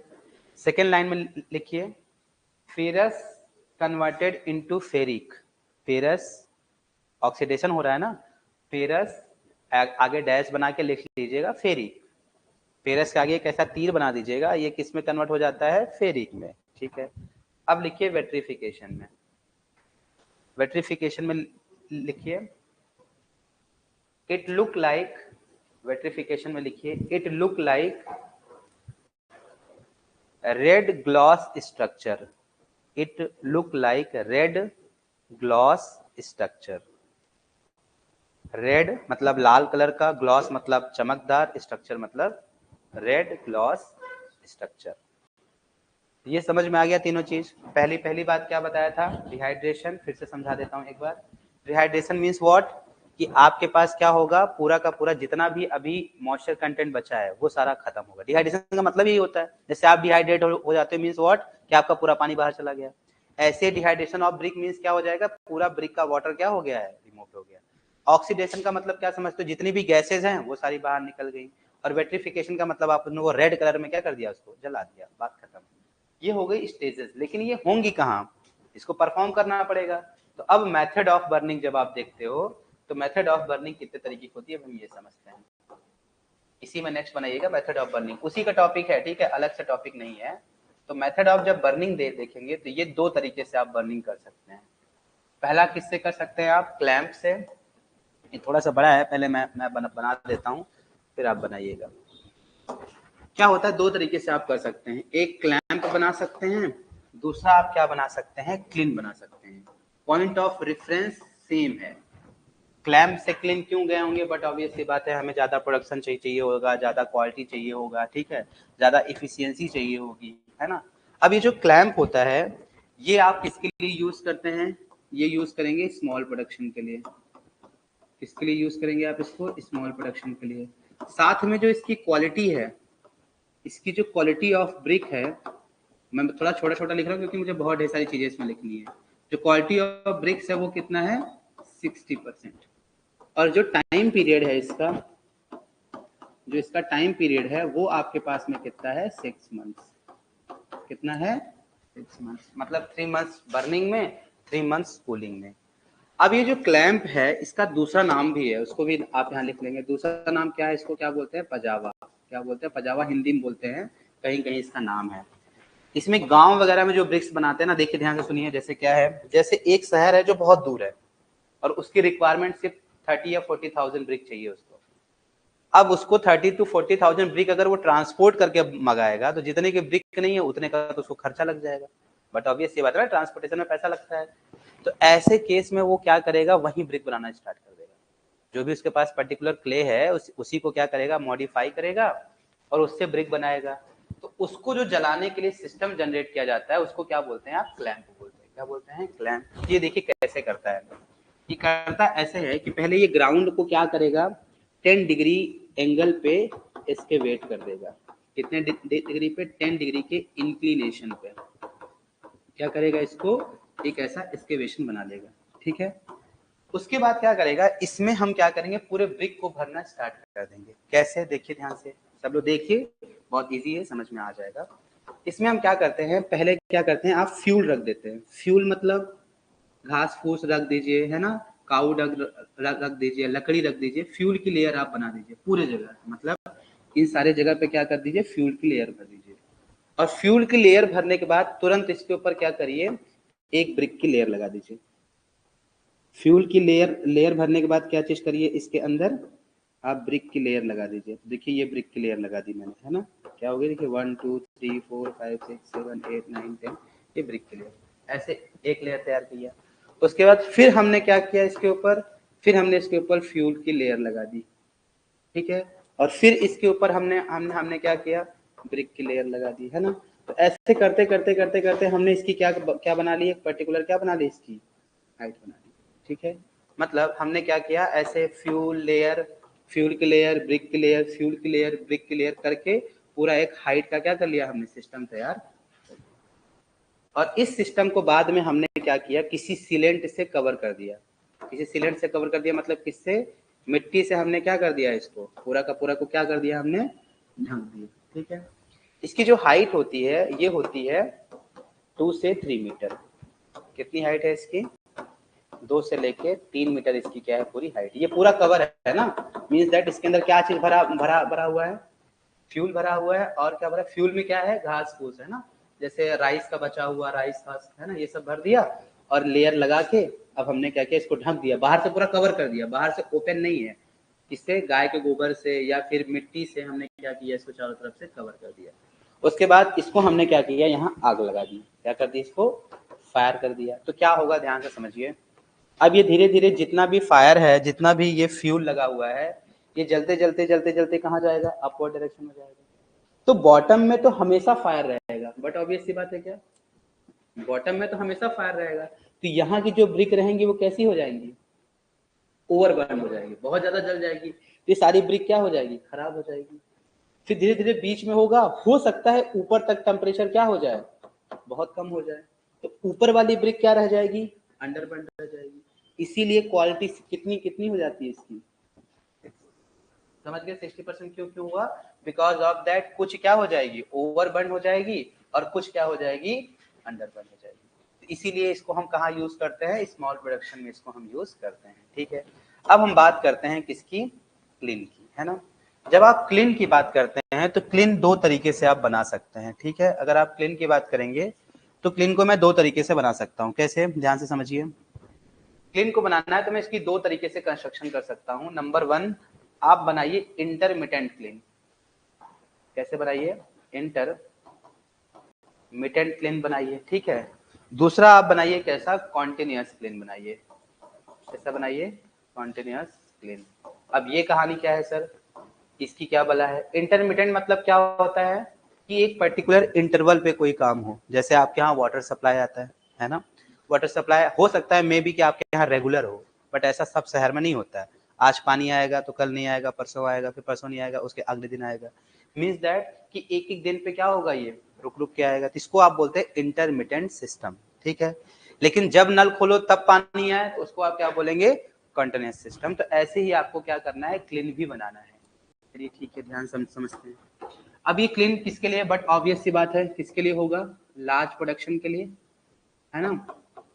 किसके लिए होगा, लार्ज प्रोडक्शन के लिए। और किसके लिए होगा, मोर इफिशियंसी के लिए, मोर इफिशियंट होगा। और साथ ही में क्या होगा, हाई क्वालिटी ऑफ ब्रिक्स मिलेंगे। क्या मिलेंगे आपको, high quality of the bricks यहाँ से मिलेंगे। ये सब मतलब बट ऑब्वियस वाली बात है, ठीक है, नहीं बताऊंगा तब भी आपको चलेगा। अब इंटरमिटेंट क्लीन में क्या होता है कि आपके पास में जब आप क्लीन में, जब जैसे मान लेते हैं क्लीन बना देता हूँ, ठीक है। देखिए जैसे ऐसा है, ये क्या है, कोई एक आपके पास में क्लीन है, ठीक है। अब इस क्लीन में आप क्या क्या ऑपरेशंस करोगे। सबसे पहले क्या चीज करेंगे, जो भी ब्रिक्स है इसको आप इसके अंदर क्या चीज करेंगे, सिस्टमैटिक लगाएंगे, यस या नो। आप सबसे पहले ब्रिक की क्या करेंगे, लोडिंग करेंगे। सबसे पहले क्या होगा, लोडिंग ऑफ दी ब्रिक्स। पहले ब्रिक को क्या करिए, आप चारों तरफ लगा दीजिए। ब्रिक लगाने के बाद क्या करेंगे, इसमें आप क्या करेंगे, इसके ऊपर जो भी फ्यूल की रिक्वायरमेंट है, इसमें जो फ्यूल की रिक्वायरमेंट है उसको आप क्या करेंगे, फिल करेंगे। इसके अंदर क्या करेंगे, आप फ्यूल को लगाएंगे। जब आप फ्यूल को लगाएंगे तो इसको टेक्निकली क्या बोला जाता है, इसको बोला जाता है चार्जिंग। क्या बोलते हैं, तो लोडिंग एंड चार्जिंग। चार्जिंग के बाद फिर आप क्या चीज करेंगे, इसकी लोडिंग हो गया, चार्जिंग हो गया। अब आप क्या करेंगे, इसमें फायरिंग कर देंगे। फायर मतलब आग लगा देंगे। आग लगाने के बाद क्या होगी, इसकी प्रॉपर क्या होगी, बर्निंग होगी। और बर्निंग होने के बाद फिर क्या होगी, इसकी कूलिंग होगी। तब क्या हो जाएगा, सप्लाई होगी। यस, बट ऑब्वियस सी बात है, गरम गरम ब्रिक तो किसी को दे नहीं दोगे, पहले ठंडी करेंगे ना उसको। ठंडी करने के बाद फिर हम उसको क्या करेंगे, सप्लाई कर देंगे, भैया तुम लेके जाओ, मुझे पैसा दो। तो ये जो ऑपरेशन है, जितनी भी ऑपरेशन है, ये सारी ऑपरेशन इंटरमिटेंट में कैसी होगी, स्टेप बाय स्टेप। कैसी होगी, ये सारी ऑपरेशन में लिख देता हूँ। ये ऑपरेशन कैसी होंगी, step by step. Means what, step by step का मतलब क्या है, एक बार अगर आपने पूरे क्लीन को लोड कर दिया, ये तब तक दोबारा आप लोड नहीं कर सकते हो जब तक क्या नहीं हो जाए, कूलिंग नहीं हो जाए। मतलब एक बार अगर आपकी क्लीन फुल हो गई ब्रिक से, तब वो जलेगा, पूरा कूल होएगा, पूरा खाली होगा, तब जाके आप दोबारा उसको क्या कर पाओगे, फिल कर पाओगे। बट ऑब्वियस सी बात है, इसको आप क्या बोलेंगे, स्टेप बाय स्टेप इसमें काम होता है। और ये दो टाइप के होते हैं। कैसे होते हैं ये, दो टाइप के होते हैं। कौन कौन से, एक होता है अप ड्रॉट क्लीन, एक होता है अप ड्रॉट क्लीन, एक होता है आपके पास में down draught kiln, down draught kiln, ठीक है। लेकिन अगर कॉन्टिन्यूअस क्लीन अगर आपके पास में है तो इसमें क्या होगा, ये जितने ऑपरेशंस हैं ये कैसे चलेंगे, साइमल्टेनियसली चलेंगे। कैसे चलेंगे, साइमल्टेनियसली। मतलब इसमें ऐसे अलग अलग हाउसेस बने रहते हैं। अलग अलग हाउसेस मीन्स व्हाट, देखिए बना के बताता हूं मैं आपको। 1 2 3 4 5। तो क्या होगा, 1 वाले में क्या चल रही होगी, लोडिंग। तो 5 वाले में क्या चल रहा होगा, कूलिंग। फिर 3 वाले में बर्निंग। 2 वाले में ये इसमें कूलिंग हुआ तो वापस इसमें क्या कर दोगे, लोडिंग कर दोगे। ये सारा एक साइकिल रहता है, उसमें ये काम होता रहता है। तो किसी एक हाउस में क्या रहेगा, कूलिंग चल रही होगी, किसी एक में बर्निंग, जिसमें कूलिंग हो गया उसमें लोडिंग चल रहा होगा। मतलब कभी भी क्लीन बंद नहीं होता है, हमेशा क्या रहता है, साइकिल में चलता रहता है। ऐसा सेट करते हैं तो किसी में कूल चल रहा होगा, किसी में लोडिंग चल रही होगी, किसी में क्या चल रहा होगा, चार्जिंग चल रही होगी। तो सारा वर्क कैसा चलता रहता है, साइमल्टेनियसली। इसके 3 पार्ट होते हैं। इसके कितने कितने पार्ट हैं, 3 पार्ट हैं। कौन कौन से हैं, ध्यान से समझिए। इसको ऐसा एरो लेके आता हूँ, 3 पार्ट बना देता हूँ। कौन कौन सा, पहला है हाफ मैन। क्या है भाई साहब आपके लिए, हाफ मैन। फिर क्या है आपके पास में, बुलेट रेंज। क्या है, बुलेट रेंज। और लास्ट में क्या है, टनल प्लेन। टनल प्लेन बना लीजिए इसको पूरा कंप्लीट। मेरे एंड से ये हो गया है, आप अपने एंड से इसको खत्म करिए। जल्दी बनाइए इसको पूरा। तो समझ लीजिए कैसे कैसे बनाना है, कैसा कैसा पेज छोड़ना है, ठीक है, पूरा जमा लीजिए। आप ड्रॉट है, इट मींस दैट इसकी गैसेस कहाँ निकलेंगी, अपवर्ड डायरेक्शन में। बना लीजिए इसमें तो इसकी गैस कहाँ होगी, अपवर्ड डायरेक्शन में जाएगी। डाउन ड्रॉट है मतलब इसका गैस कहाँ जाएगा, डाउन डायरेक्शन में जाएगा, है ना। मतलब जो क्लीन बना है गैस निकलने का वो कहाँ रहेगा, ऊपर की दिशा में रहेगा, और उसमें कहाँ रहेगा, नीचे की तरफ रहेगा। ये इसकी कहानी है। बनाइए इसको पूरा, इसको हटा दूं क्या, ये प्रॉब्लम क्रिएट कर रहा है, इसको हटा दूं।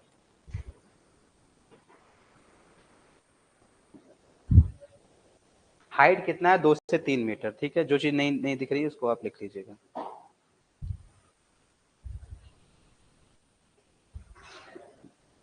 हो गया, ठीक है। जस्ट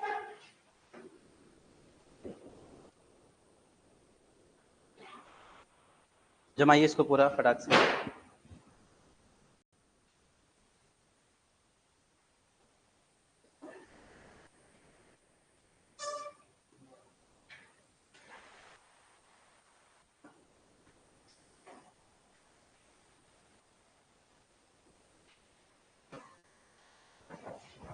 हो गया सबका।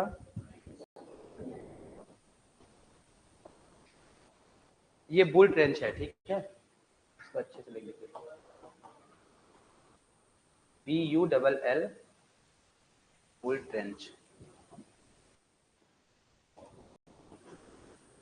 Half man bull trench and tunnel plane.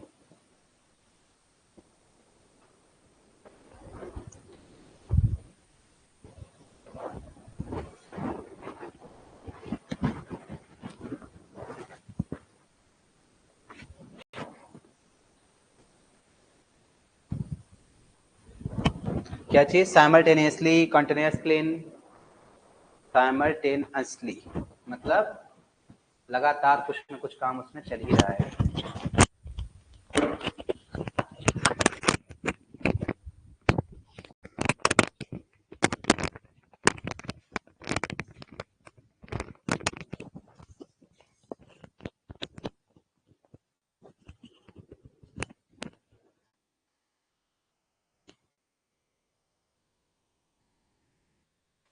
To to three metre है ना, 2 to 3 मीटर, इसको आप लिख लीजिए।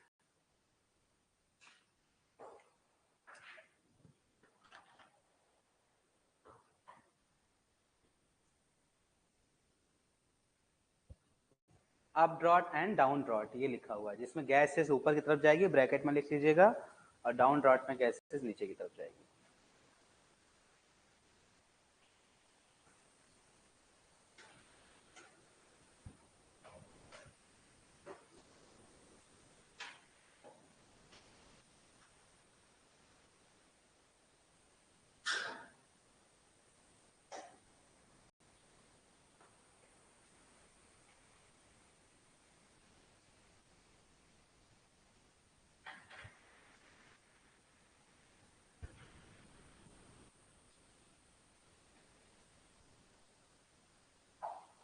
जिसका ये हो जाए तो नई हेडिंग बनाएंगे, क्लासिफिकेशन ऑफ द ब्रिक्स।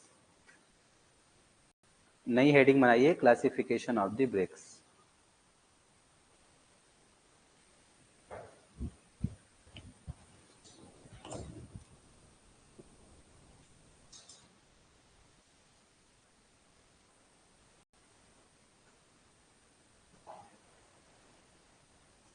नई हेडिंग बनाइए, क्लासिफिकेशन ऑफ द ब्रिक्स, ठीक है।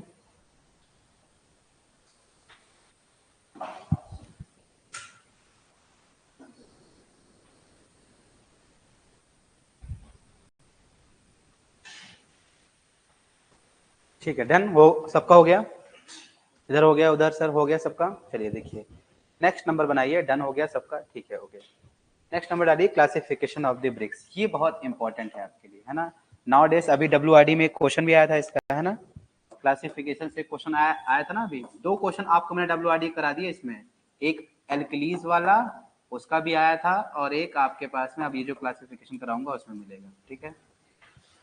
क्लासिफिकेशन ऑफ द ब्रिक्स, ठीक है। अब क्लासिफिकेशन ऑफ द ब्रिक्स कैसे समझेंगे, बहुत ढेर सारे क्लासिफिकेशन है, सारा करना है, ठीक, कुछ भी नहीं छोड़ना है। तो कहाँ से क्वेश्चन पूछ रहा है अभी आपको पता चल जाएगा, ठीक है। तो क्लासिफिकेशन ऑफ ब्रिक्स में जब आप देखेंगे तो सबसे पहला जो क्लासिफिकेशन है, that one is on the basis of field practice, on the basis of field practice, on the basis of field practice. तो फील्ड प्रैक्टिस के हिसाब से आपके पास में कितनी ब्रिक्स अवेलेबल है, फील्ड प्रैक्टिस के हिसाब से आपके पास में कितनी ब्रिक्स अवेलेबल है। तो देखिए जैसे मतलब जो आप जब आप इंजीनियरिंग वर्क कर रहे हैं, मतलब इंजीनियरिंग वर्क बोले तो चाहे घर बना रहे हैं, चाहे फाउंडेशन बना रहे हैं, चाहे प्लिंथ बना रहे हैं ना, अब इसमें अलग अलग क्लास की ब्रिक लगती है ना। जैसे बोलते हैं कि मुझे फर्स्ट क्लास के ब्रिक में चाहिए, मुझे सेकंड क्लास के ब्रिक में चाहिए, है ना। जैसे आपको फ्लोरिंग का काम करना है ना, फ्लोरिंग क्या कहीं फिलिंग का काम करना है, मैं जैसे आपका रूम बन गया, प्लिंथ हाइट हो गई, उसमें फिलिंग का काम करना है, मिट्टी नहीं मिल रही है, तो आप क्या चीज करिए, फोर्थ क्लास की ब्रिक लाइए और टुकड़ा करके उसमें डाल दीजिए। फोर्थ क्लास की ब्रिक मतलब क्या है कि जो या तो बहुत ओवर बर्न्ड हो गई है या तो क्या बहुत अंडर बर्न्ड है, जिसका यूज नहीं है। समझ रहे हो मेरी बात। तो first class, second class, third class, 3 class की ब्रिक जो है तो जिसका इंजीनियरिंग यूज है। इंजीनियरिंग यूज मतलब आप उसको बनाने में यूज कर सकते हो, वॉल बनाने में यूज कर सकते हो, ठीक है, रिटेनिंग वॉल बनाने में यूज कर सकते हैं, फाउंडेशन बनाने में यूज कर सकते हैं। बट जो फोर्थ क्लास की ब्रिक है इसका कोई इंजीनियरिंग सिग्निफिकेंस नहीं है। मीन्स व्हाट, इसको आप ब्रिक बनाने में यूज नहीं कर, सॉरी ब्रिक वॉल बनाने में यूज नहीं कर सकते, इसका आप प्लिंथ बनाने में यूज नहीं कर सकते। ठीक है, समझ में आया। तो on the basis of field practice कितने टाइप की ब्रिक हुई, 4 टाइप की। कौन कौन सी, फर्स्ट क्लास की ब्रिक, सेकेंड क्लास के ब्रिक, थर्ड क्लास के ब्रिक एंड फोर्थ क्लास के ब्रिक।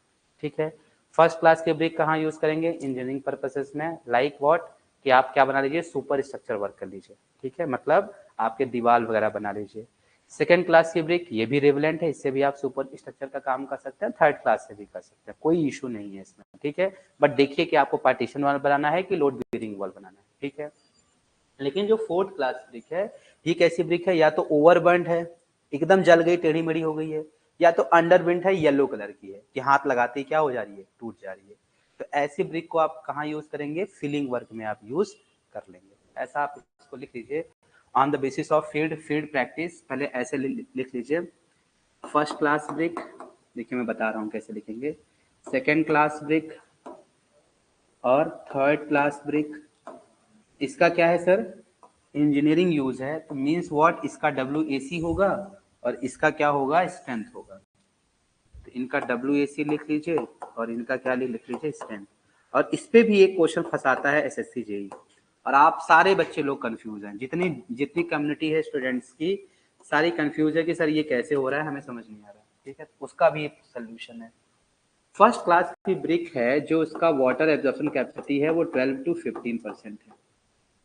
सेकेंड क्लास जो है वो है 16 to 20%, और थर्ड क्लास जो है वो है अप टू 25%, ठीक है। और जो फर्स्ट क्लास की ब्रिक है इसका स्ट्रेंथ है 10.5 न्यूटन पर mm स्क्वायर, सेकेंड क्लास की कितनी है 7 न्यूटन पर mm स्क्वायर, और थर्ड क्लास की कितनी है 3.5 न्यूटन पर mm स्क्वायर, ठीक है। ये 3 क्लास की ब्रिक है और इसकी क्या है, ये स्ट्रेंथ है। सर एक सर ब्रिक बैट में यूज कर सकते हैं क्या, फोर, नहीं नहीं नहीं नहीं नहीं कर सकते प्रसाद जी, बैट वर्क तो आप ब्रिक मैसनरी में करते हो ना। बैट क्या है, it is the connection to break the vertical joint alignment, ठीक है। बैट क्या है, एक कनेक्शन है जिससे आप क्या कर सकते हो, जो वर्टिकल ज्वाइंट है ब्रिक मैसनरी का वो ना है। तो ब्रिक मैसनरी में तो कर रहे हो ना काम, बैट करोगे ब्रिक मैसनरी में तो लोड आएगा तो बैट टूट जाएगा। इसलिए बैट को आप फोर्थ क्लास ब्रिक को इंजीनियरिंग में यूज ही नहीं करना है, उसको कहाँ यूज करना है, फिलिंग वर्क एंड ऑल इन जगह पे यूज करना है। अब देखिए क्वेश्चन कैसे आता है, जैसे पूछा आपसे, क्वेश्चन पूछ लिया ऐसा, जैसे अभी एकदम लाइव एग्जांपल बताता हूँ, मतलब MCQ आया हुआ, ऐसा बोल दिया कि किसी ब्रिक की स्ट्रेंथ है 15 न्यूटन पर mm स्क्वायर, तो व्हाट इज द WAC, बताइए क्या होगा, सब लोग देख के बताइए। स्ट्रेंथ कितना ब्रिक की जस्टिफाई कर रहा है, वो किसी ब्रिक की स्ट्रेंथ कितनी जस्टिफाई कर रहा है 15 न्यूटन पर mm स्क्वायर, तब आपको WAC बताना है। अब ऐसा तो डेटा है ही नहीं, तो कितना बता देंगे 12%, और ये आया हुआ है, कैसे बताइए 12%। ऐसा बोला है कि 10.5 तक की जो स्ट्रेंथ है इसका मिनिमम वाटर कंटेंट कितना है 12, और मैक्सिमम कितना है 15, ठीक है। अब स्ट्रेंथ बढ़ा रहा है, मींस व्हाट, 10.5 से बढ़ेगा तो किधर आएगा, इस तरफ आएगा, इस तरफ आएगा तो वाटर कंटेंट क्या होगा, बढ़ेगा कि ज्यादा होगा, बट ऑब्वियस सी बात है कम होगा। अगर ऑप्शन में 10% लिखा है तो मैं उसको क्लिक कर दूंगा, ठीक है। लेकिन अगर 12% लिखा है तो it is be more appropriate, ठीक है। अगर ऐसा पूछता है कि फर्स्ट क्लास ब्रिक की मैक्सिमम वाटर एब्जॉर्प्शन कैपेसिटी क्या है, ये क्वेश्चन भी आता है। क्या पूछता है? What is the maximum water absorption capacity of first class brick, तो बताइए क्या है? 15%, ठीक है। ऐसा पूछेगा what is the maximum water absorption capacity of third class brick, तो आप क्या बता देंगे? 25। अच्छा, ऐसा पूछ लिया। अच्छा, कभी कभी क्या चीज होता है, इन दोनों की बीच की रेंज दे देता है, इन दोनों की क्या करेगा? बीच की रेंज दे देगा और पूछेगा किसका? सेकेंड क्लास का। तो आपको ये भी ध्यान रखना है कि रेंज की वैल्यू तो नहीं दिया है, तो रेंज कितना है पहले की? 12 to 15, 16 to 20 and now is up to the 25। तो इसको आप ऐसे जज नहीं कर सकते याद करके, इसको आपको अपना एप्टीट्यूड लगाना ही पड़ेगा वहां पास कि कौन सा मैं टिक करूं कि सबसे अप्रोप्रिएट रहेगा। क्लियर हो गया? ऐसा याद करने वाला कॉन्सेप्ट नहीं है कि इसके लिए सिर्फ इतना है, याद कर लो, ठीक है। चलिए अब नोट बना के लिखिए, फोर्थ क्लास ब्रेक। नोट बनाइए, फोर्थ क्लास ब्रेक बनाइए। इसमें लिखिए fourth class brick, fourth class brick is over burn brick, fourth class brick is overburned brick which is used in, fourth class brick is overburned brick which is used in filling work, which is used in filling work, and there is a no engineering significance, there is a no engineering significance, इसका engineering purposes के लिए कोई भी use नहीं करेंगे। There is a no engineering significance. अगर कभी आपने फोर्थ क्लास ब्रिक से कोई भी स्ट्रक्चर वो काम कर लिया तो वो गलत है। क्यों? क्योंकि इसका कोई इंजीनियरिंग सिग्निफिकेंस है ही नहीं। क्यों नहीं है? क्योंकि इसकी ना तो स्ट्रेंथ जस्टिफाइड है और ना ही इसकी WAC जस्टिफाइड है, ठीक है। और ये कैसी है? ओवरबर्न्ड ब्रिक है, ठीक है। क्लियर? सेकेंड क्लासिफिकेशन लिखिए। पहला क्लासिफिकेशन क्या था? On the basis of the field practice. Second लिखिए on the basis of the strength.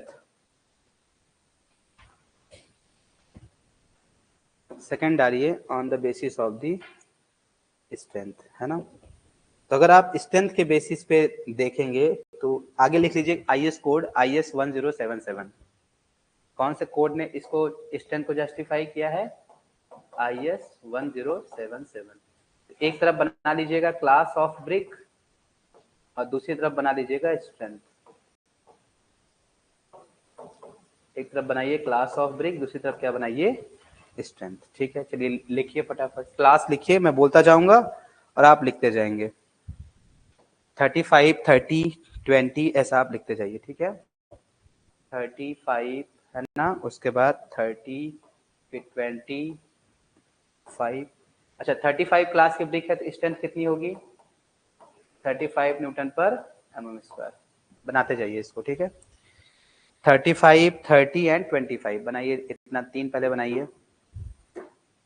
35, 30 and 25, ठीक है। नेक्स्ट 20, 17.5, 15, 12.5, 10, 7.5, 5 और 3.5। ये कौन से क्लासिफिकेशन है? On the basis of the IS code. IS code which one? 1077। फिर से बोल दूं, 30, 35, 30, 25, 20, 17.5, 15, 12.5, 10, 7.5, 5 और 3.5। क्लियर हो गया सबको? चलिए अब लिखिए on the basis of use. Next classification बनाइए on the basis of use.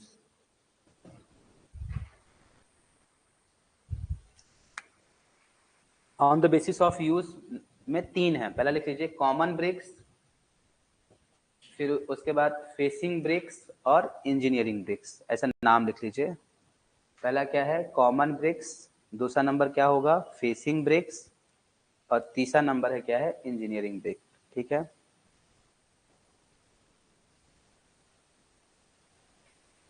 देखिए क्या है कॉमन ब्रिक्स, मतलब जो आप कॉमन पर पर्पसेस के लिए यूज करते हैं, ठीक है। जैसे एग्जाम्पल बताइए, कॉमन ब्रिक्स कौन सी कहलाएंगी? जैसे आपको रिटेनिंग वॉल बनानी है, ठीक है, गार्डन वॉल बनाना है, ठीक है, तो पहला क्या है? कॉमन ब्रिक, दूसरा क्या है? फेसिंग ब्रिक्स, और तीसरा क्या है? Engineering bricks. तो कॉमन ब्रिक्स क्या होंगी? जिससे आप बेसिक जर्नल कंस्ट्रक्शन वर्क करते हैं, जैसे कोई वॉल बनाना हो गया, बाउंड्री वॉल बनानी होगी, गार्डन वॉल बनाना हो गया, तो ऐसे ब्रिक्स को आप क्या बोलेंगे? कॉमन ब्रिक्स बोलेंगे। अच्छा, फेसिंग ब्रिक्स क्या होती है? जैसे कभी कभी आप अच्छे अच्छे रेस्टोरेंट में जाते हो तो वहाँ प्लास्टर नहीं हुआ हो रहा होता है, क्या करते हैं? वो ब्रिक की पूरी वॉल बना देते हैं, देखा होगा आपने, एलिवेटेड जिसको बोलते हैं, एलिवेशन ब्रिक्स, है ना। तो ऐसी ब्रिक्स आती हैं जिसको आप एलिवेशन में यूज कर सकते हैं, उसको आप क्या बोलते हैं? फेसिंग ब्रिक्स, है ना। देखा होगा आपने, बहुत जगह देखा होगा, ठीक है। एस्थेटिकली इसको स्ट्रॉन्ग करने के लिए वो क्या करते हैं? ब्रिक की क्या बना देते हैं? वॉल बना देते हैं, तो उस ब्रिक का क्या नाम है? Facing bricks. और लास्ट नंबर, नाम से पता चल रहा है, इंजीनियरिंग ब्रिक्स मतलब फाउंडेशन बनाने के लिए, सुपर स्ट्रक्चर बनाने के लिए, ये सब हो गया। चलिए नेक्स्ट नंबर डालिए, on the basis of finish, on the basis of finish. तो ये दो तरीके की फिनिश होती है, ठीक है।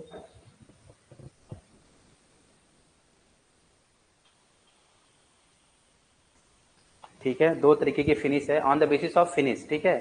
नेक्स्ट क्लासिफिकेशन है on the basis of finish. तो दो तरीके से फिनिश आपको मिलेगी। नंबर वन कैसा है बताइए? Sand finish. कैसा मिलेगा? Sand finish.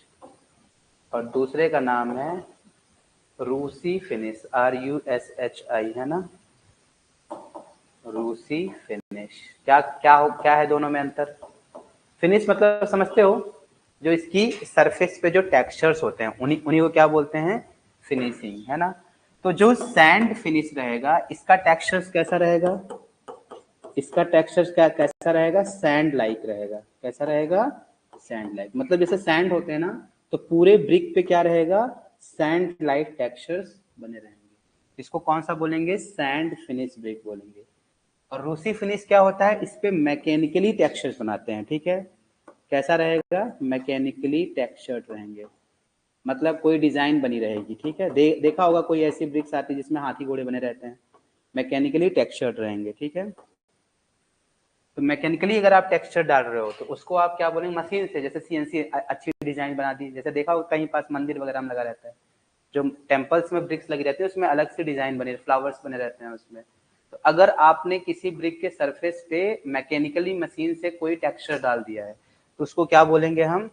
रूसी फिनिश बोलेंगे। और अगर आपने सैंड से अगर उसको स्प्रिंकल्ड करके कोई टेक्सचर बनाया है तो वो क्या हो जाएगा? Sand finish. नेक्स्ट नंबर डालिए, ऑन द बेसिस ऑफ, ये आ सकता है एग्जाम में, ठीक है। On the basis of, on the basis of manufacturing, on the basis of manufacturing कितने टाइप्स के हैं? देखो अभी जस्ट बताया था, बताइए कितने टाइप्स के थे? दो टाइप के थे, कौन कौन सा? Hand and machine. On the basis of manufacturing डाल दीजिए दो टाइप का, मैनुअल एंड मशीनरी, या हैंड एंड मशीन, बात एक ही है। On the basis of manufacturing दो टाइप का है, हैंडमेड एंड मशीन मेड, ऐसा आप लिख सकते हैं, ठीक है। अब नेक्स्ट नंबर डालिए, on the basis of burning, ये आपके WRD में आया था। On the basis of burning, on the basis of burning की बात करेंगे तो कितना है बर्निंग? ध्यान समझिए, दो टाइप की बर्निंग अवेलेबल है आपके यहाँ, तीन टाइप की। एक है आपके पास में, on the basis of burning लिखवा देता हूँ, on the basis of burning, ये आपके कहाँ आया था? WRD एग्जाम में आया था, ठीक है।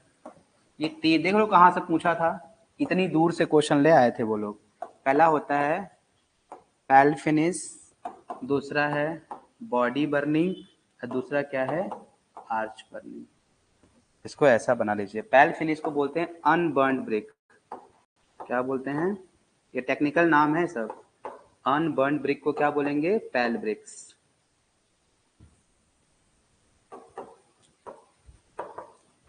उसके बाद बॉडी को क्या बोलेंगे? Well burn brick. ये बहुत चांस है आपके एग्जाम में आने के, ठीक है। और ये क्या है आपके पास में, ओवरबर्न ब्रिक। क्योंकि क्या होता है, हर समय वो नया क्वेश्चन खोजते हैं कि कहाँ से नया क्वेश्चन हमें मिल जाए और मैं क्या करूँ, इसको इंट्रोड्यूस कर दूं, ठीक है। तो इसीलिए क्या होता है, इसको आपको ध्यान से समझना है कि ये 3 टाइप के क्या हैं आपके पास में बर्निंग क्लासिफिकेशन है, ठीक है। कौन कौन सा, एक पैल ब्रिक, दूसरा क्या है बॉडी ब्रिक, और तीसरा क्या है आपके पास में आर्च ब्रिक। यही वाला एग्जाम में आया था, याद आ रहा है किसी को? WRD वाला है, WRD में ये एग्जाम आया था, आर्च ब्रिज के बारे में पूछ रहा था। चलिए नेक्स्ट नंबर डालिए, लास्ट नंबर है on the basis of type. On the basis of type, on the basis of जब टाइप देखेंगे डियर, तो ये है आपके पास में 4 टाइप के हैं। ऑन द बेसिस ऑफ क्या देखेंगे, टाइप। जैसे मैं बना रहा हूँ वैसे वैसे वैसे बनाइएगा, और सबके नीचे 2-2 लाइन में लिखा दूंगा, ठीक है। ये कितने कितने टाइप के हैं, 4 टाइप के हैं। कौन कौन सा है, ध्यान से देखिए। नंबर 1 है सॉलिड ब्रिक, और नंबर 2 है आपके पास में perforated bricks, perforated bricks. Number 3 है आपके पास में हॉलो ब्रिक्स, और नंबर 4 है आपके पास में सेलुलर ब्रिज, सेलुलर ब्रिक्स, ठीक है। अगर आप सॉलिड ब्रिक्स की बात करते हैं तो ये वही ब्रिक्स है जो आपके पास में अवेलेबल है। क्या होता है देखिए ध्यान से, सॉलिड ब्रिक्स मींस व्हाट, ये आपके पास में ब्रिक रहेगा और इसमें आपके टॉप पे क्या रहेगा सर, इसको टेक्निकली बोलते हैं फ्रॉग, ठीक है। परफोरेटेड ब्रिक्स जो रहती हैं, इनके सरफेस पे स्मॉल क्या मिलते हैं, परफोरेशंस मिलते हैं। मतलब यहाँ क्या रहेंगे, स्मॉल से स्मॉल क्या रहेंगे, होल रहेंगे। तो ऐसी ब्रिक को क्या बोला जाता है, परफोरेशन ब्रिक्स। हॉलो ब्रिक्स क्या रहते हैं, इनका सरफेस को हम कैसा बना देते हैं, हॉलो काइंड ऑफ बना देते हैं। मतलब ऐसे बड़े बड़े ऐसी भी ब्रिक्स आपने देखी होगी, ये भी यूट्यूब पे ही आता है ना। आप हॉलो ब्रिक्स बनाएंगे, देखा होगा कहीं ना कहीं, ये वीडियो जरूर आता है कि पूरा ऐसे ब्रिक्स क्या रहती है, हॉलो सेक्शन की बनी रहती है, ठीक है। ये हो गया। सेलुलर ब्रिक्स क्या होता है कि इसमें एक तरफ से क्या रहेगा आपके पास में, होल ओपन रहेगा, और दूसरी तरफ का होल कैसा रहेगा, क्लोज रहेगा। तो ऐसा जो आपके पास में ब्रिक्स रहता है, इसको आप क्या बोलते हो, सेलुलर ब्रिक्स। मतलब एक तरफ आपको क्या मिलेगा, ओपन मिलेगा, दूसरी तरफ क्या मिलेगा, क्लोज मिलेगा। इसको आप क्या बोलते हो, ये क्या है, ओपन होल है, और इस तरफ का क्या है, क्लोज है। तो इस तरीके के ब्रिक को आप क्या बोलते हो, सेलुलर ब्रिक्स। डायग्राम बनाइए, और 2 लाइन मैं यहाँ लिखाऊंगा, लिखना है 2 लाइन यहाँ और 2 लाइन सब में लिखना है। ऐसे डायग्राम बना लीजिए सब प्रॉपर। डायग्राम से क्लियर है कैसे क्या है, ठीक है, कि परफोरेशन क्या होते हैं, हॉलो क्या होते हैं, और सेलुलर्स क्या होते हैं।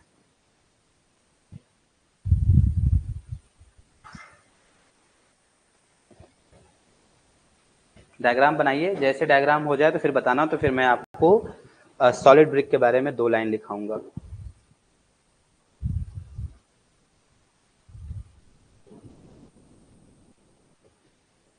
ठीक है, लिखिए इसमें, पहले बना लीजिए, जब हो जाए आपका तब बताना कि सर हाँ हो गया है, तब मैं सबका एक एक लाइन 2-2 लाइन जो भी है लिखा दूंगा।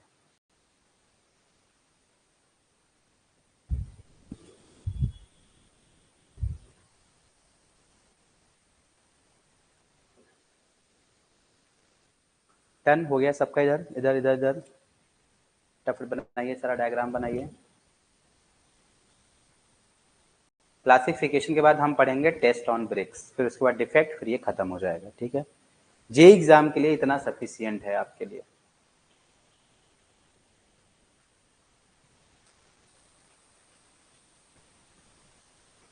चलिए लिखिए, सॉलिड सॉलिड ब्रिक में लिखिए फ्रॉग, ऐसा लिखिए, एरिया ऑफ फ्रॉग,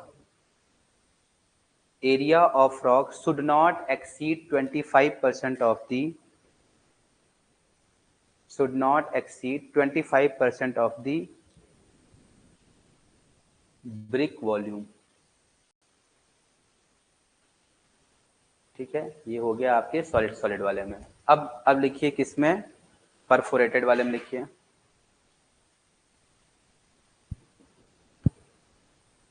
ठीक है।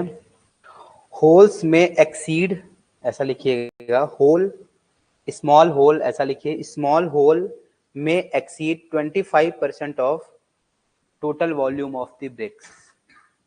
देखिए स्मॉल होल्स में exceed 25% of the volume of bricks. ये ध्यान रखिए, ये होल क्या है 25% से ज्यादा है, और सॉलिड वाले में क्या है 25% से कम है। ये बात ध्यान रखिएगा, ठीक है। नॉट नहीं लगा है इसमें, ठीक है। ना हो तो एक्सीड को आप हाईलाइट कर लीजिए, ठीक है। एक में नॉट एक्सीड है और एक में क्या है, एक्सीड है। चलिए नेक्स्ट नंबर लिखिए, हॉलो में लिखिए, volume of holes, volume of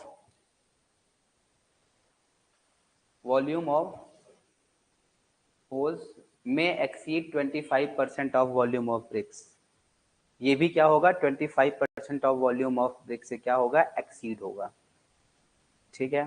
कौन सा रिपीट करना है बताइए, कौन सा नंबर, फर्स्ट वाला सेकंड वाला, जल्दी बोलिए कौन सा रिपीट करना है।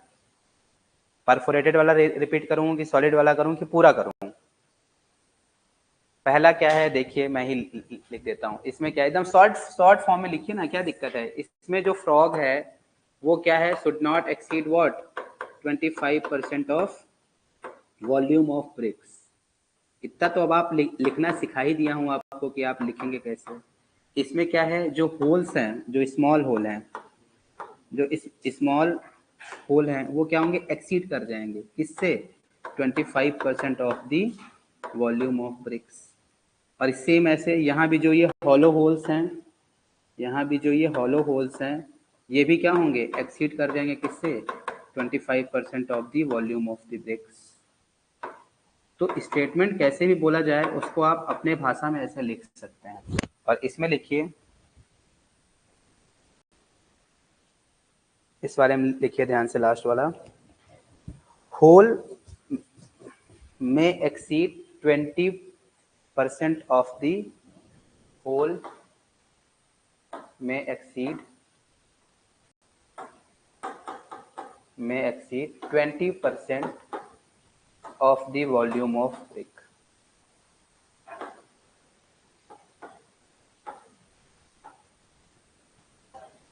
ठीक है, क्लियर हो गया सबको। चलिए नेक्स्ट नंबर डालिए, test on the bricks. Next number डालते हैं, टेस्ट ऑन दी ब्रिक्स, ठीक है। चलिए देखिए सामने बाहर बैठे हैं क्या वो, नहीं तो 10 मिनट का ब्रेक लेते हैं फिर करते हैं इसको, ठीक है। थोड़ा सा पानी वानी पी लिया जाए, ठीक। कोई देखो बाहर बैठा है क्या वो रजत, तो फिर मैं इसको एंड लाइव करूँ, नहीं तो फिर ऐसे ही रहने देता हूँ। है हाँ ठीक है, ओके ओके।